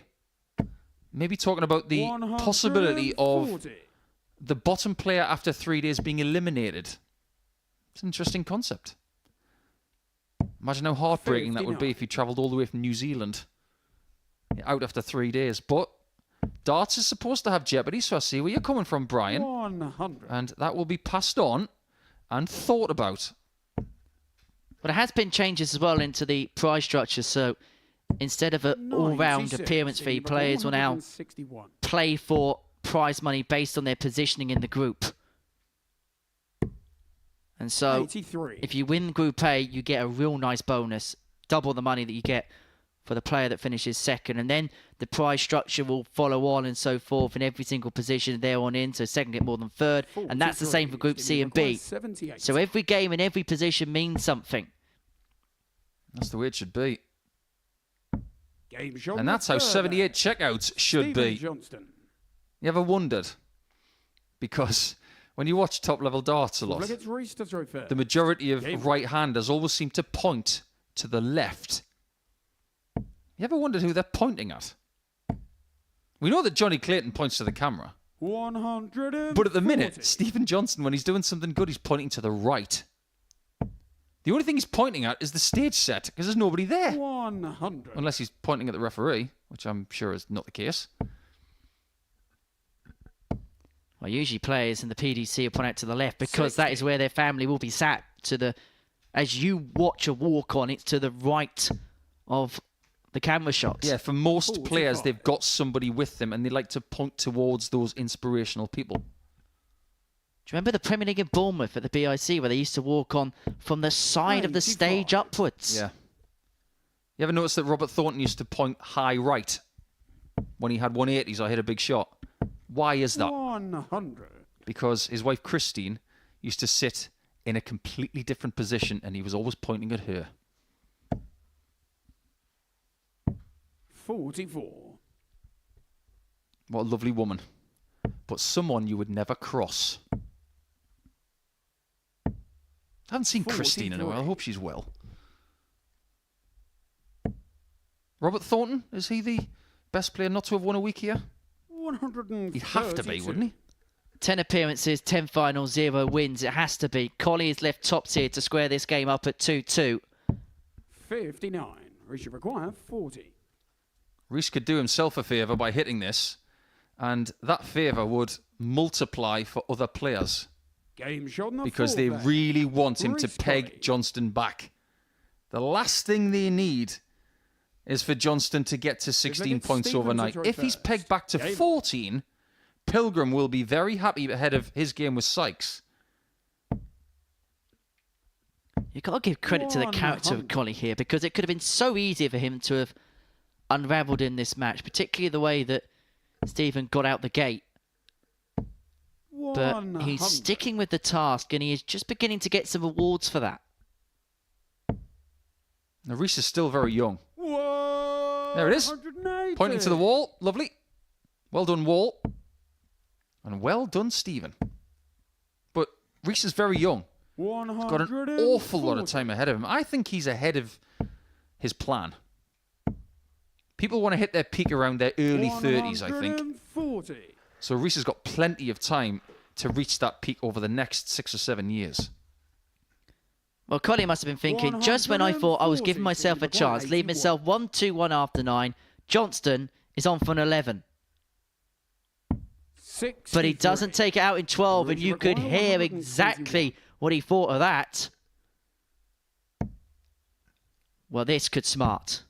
The bullseye. And that would have been classy 90. from Colley. Stephen in require 18. Your wish has been granted, Stephen. Another try. Game shot on the fifth. And yet another hit puts him Stephen within Johnston. one leg of being in the lead overnight for the second consecutive day. Sick leg gets reached to throw first. Game on.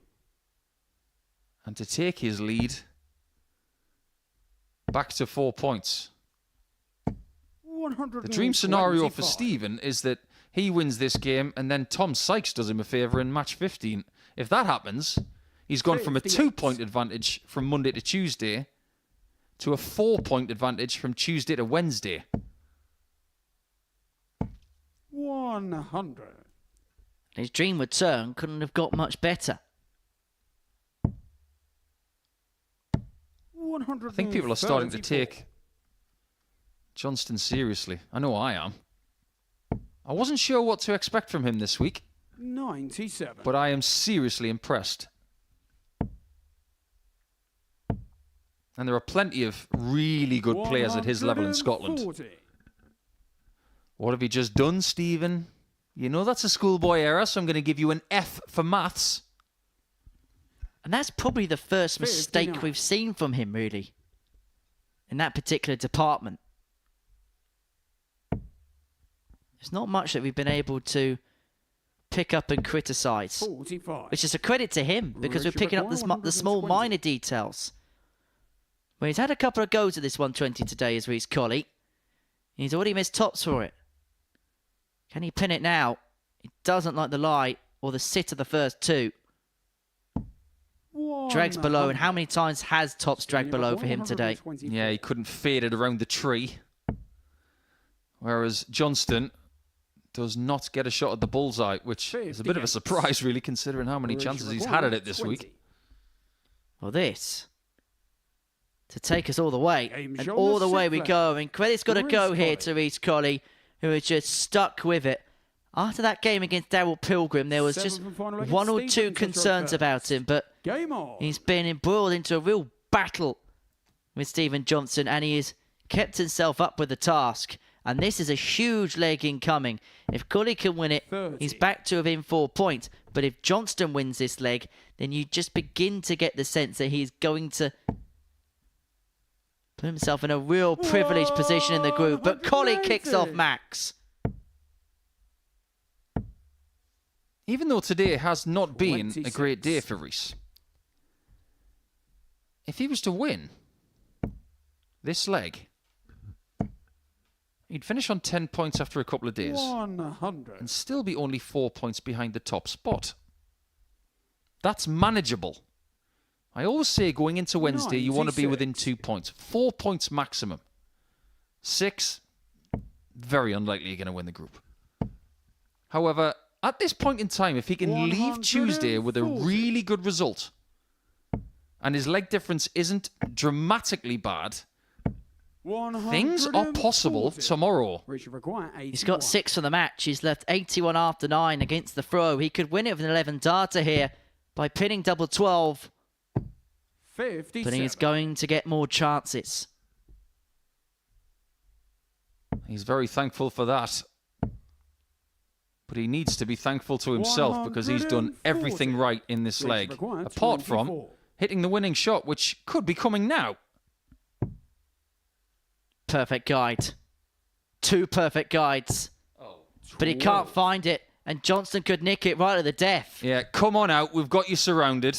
And double 12 stays in the house. Stephen requires 69. If this goes in, Reece Colley will think he's drinking salted water. This is the biggest shot in Group A to date this week. The difference between a big lead or being pinned back in 37. could well be the width of a wire with double 16. Reece require 12. Colley now has had a handful of opportunities. Cannot pass any more by. Double 3. At least he's got an open bed to aim at. But he can't 6. find it. Reece Colley had the game in Stephen his McGuire, hands, and now he may have just 32. lost it. You're leading a very charmed life, Stephen. Not only have you been good, you've also been reaching into the bag of fortune. Game shot Double out of 16 that. means that Stephen Johnstone will Johnstone. end the day on 16 points. But boy, did he have to work for it in the end against Reece Colley, who had handfuls of match darts in the last leg to get over the line. He had left a double after 10 darts, but it's Stephen Johnstone who wins it in 19 darts. A 4-3 victory against Chaos, who will be feeling as sick as a chip after that. It means Johnstone, no matter what, is going to have a lead overnight. And we're going to find out in the game between Daryl Pilgrim and Tom Sykes whether that lead will be 4 points or 2.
And so, our final game of the day here at the Super Series, and it sees Daryl Pilgrim go toe-to-toe with Tom Sykes. Before the break, we saw Stephen Johnstone beat Reece Colley in a last leg decider. That was after Colley had missed swaves upon swaves of match darts in that particular contest. Johnstone coming through 4-3. It means at the minute, he has a 4-point lead at the top of the table, but a win for Pilgrim here would mean that that would be just 2 points going into the final day's play.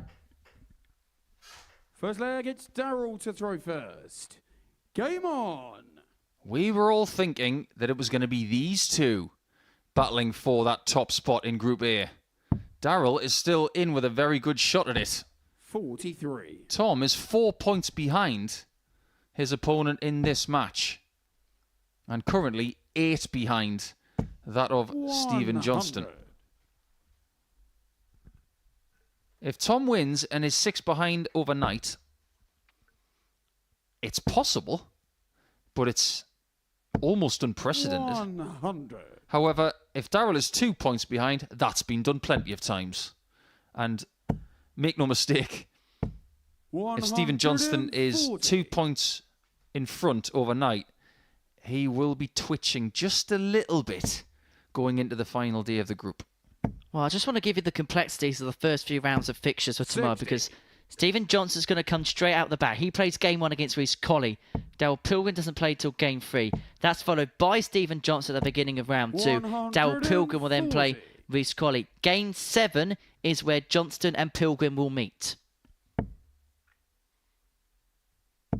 Based on what we know, Daryl would probably like to play him in round 2, because that's the only round he hasn't won in this week. Well, And the bullseye route for the 1-2-1. 83. He's left Harry himself Maguire, on 158. double 19 after 12. What can Pilgrim make of the 158? Well, he can find the first treble. And it clips off the barrel with the second dart. Well, they're both jugglers. Both have done the old switch from the right hand to the left hand in the air. And 120. please don't try that at home, because these are trained professionals. And if you get that wrong, it hurts. Defeat would hurt Pilgrim. And Sykes draws first blood in this contest and a break to boot. He leads 1-0. There's a very different air about this game than what we had in the first game of yesterday morning. Anticipation, expectation when it came to game 1 on Monday. 58. Now, we still expect quality, but we look at it slightly differently because of what we've seen in the previous 28 matches 99. since they last played. This is good. 177. Doesn't get much better than that. And yesterday, when he was playing his final match, he played some very decent stuff against Reece Colley, did Sykes. But then again, so did Pilgrim when he beat 41. Jimmy Van Schie by 4 legs to 3. In fact, they both won 4-3 in their final run match. Is that a bit of a sign for us? 42. Quite possibly. Sykes will be kicking himself about the way today went, because he hasn't played bad. His averages today, 96.83, 91.71, 91.58, 93.69. 57. He has won just one game. And he is averaging 97.25 here, and he'll be thinking that his luck may well be changing. 140. You don't need to go too far to find a person who knows about averaging well and losing matches. Because Darryl has been wearing that shirt for about 18 months. 96. Tommy Require, 84. He averaged 118.88 and lost 4-2 to Scott Taylor back in August.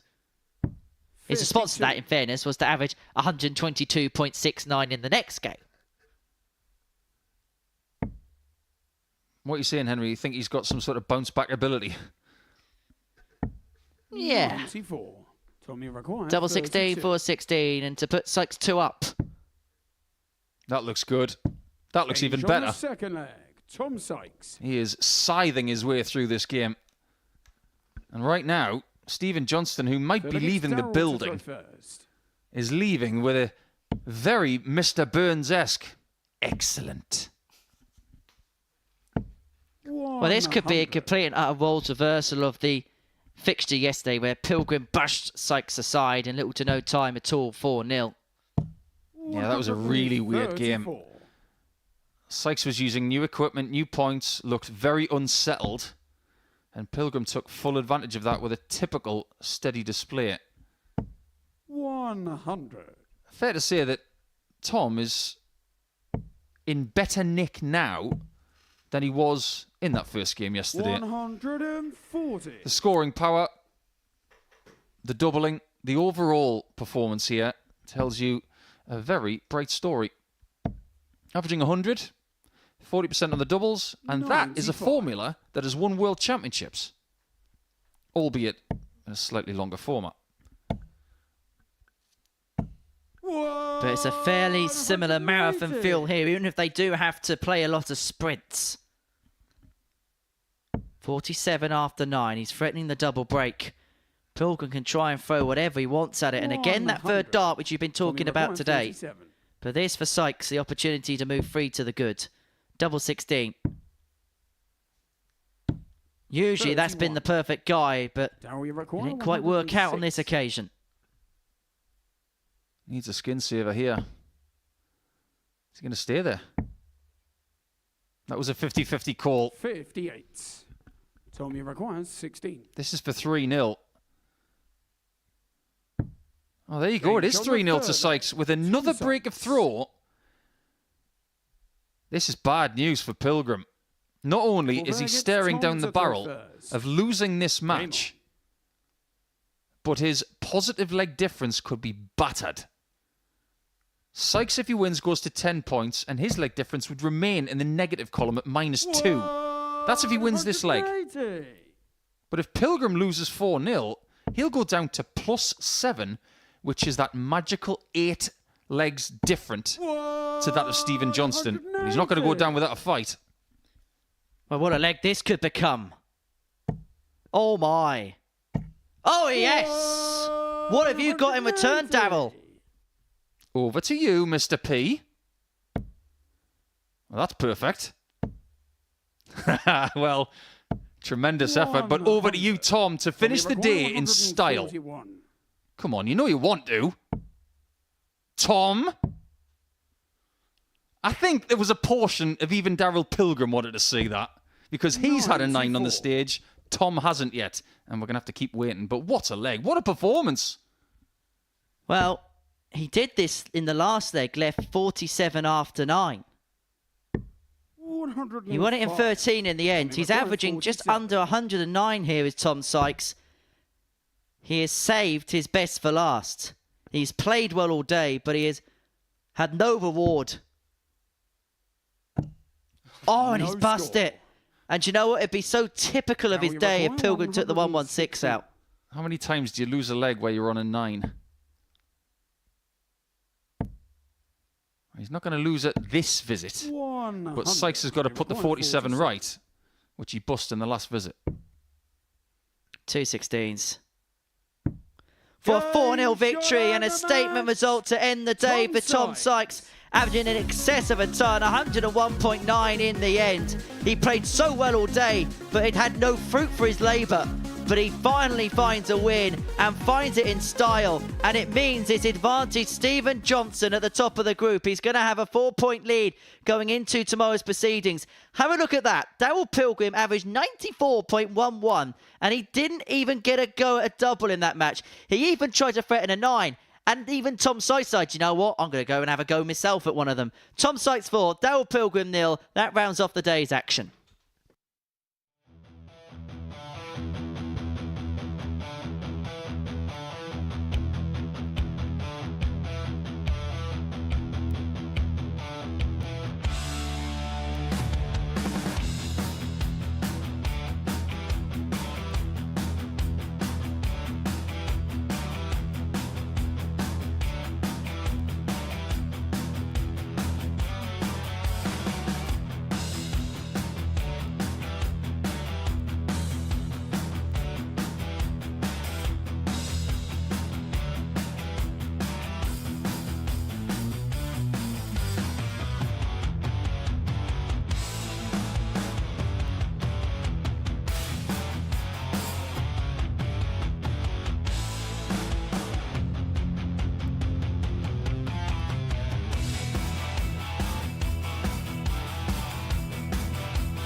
Fair to say that we saved the best till last here on day 2 at the Super Series. What a performance that was from Tom Sykes, who dismantled Daryl Pilgrim himself, and Paul Nicholson been watching all 15 games today, and this is what has happened. Well, as you can see, a fair smattering in either column. Was a very even day as far as proceedings were concerned. We were wondering what we were going to see overall in terms of a standard on day 2 after what we saw on Monday, and we were pleasantly surprised as to how good things were.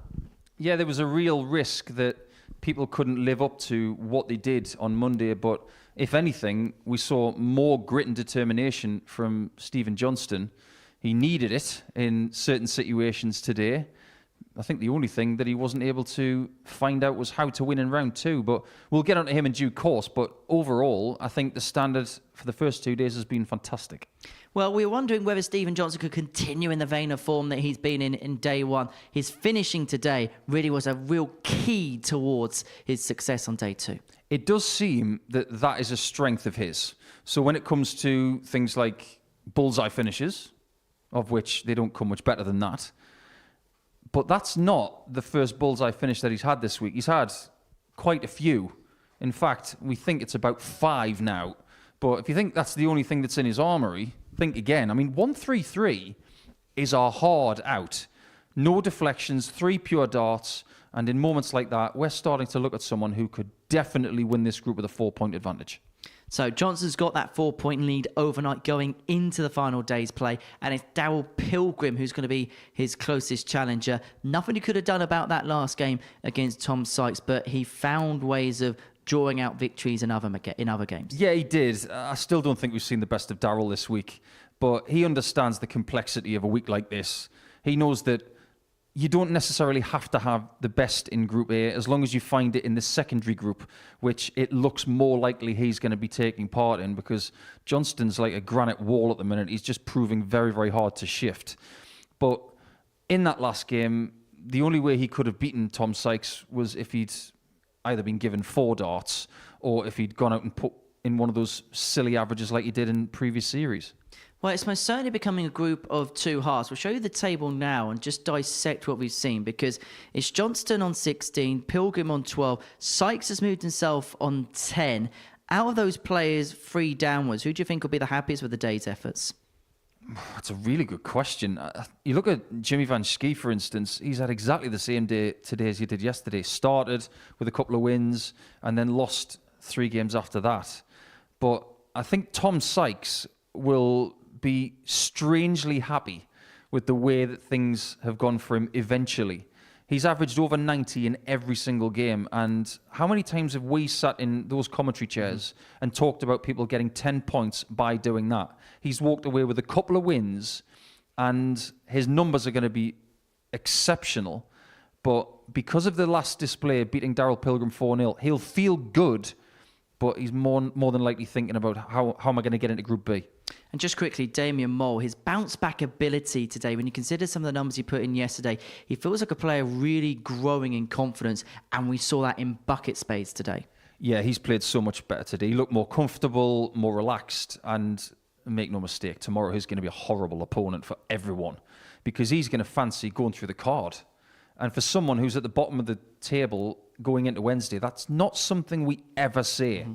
If he goes and gets 10 points tomorrow and finishes on 16, I would not be shocked, because he looked really likely to put in performances today. Well done, Damien. It's been another very fun day, and it's been another very fun day in your company. Thank you, as always, Paul. And what an interesting final day we have got to proceedings here at the Super Series. Stephen Johnstone, the ADC qualifier from Falkirk, has a 4-point lead going into the final day's proceedings, but hot on his heels is the man that many say is the best about a tour card in Daryl Pilgrim. It's sure to be a thrilling race to the line, and I hope you can join us from 9:30 tomorrow for all the action. But until then, thank you for watching. Bye-bye for now.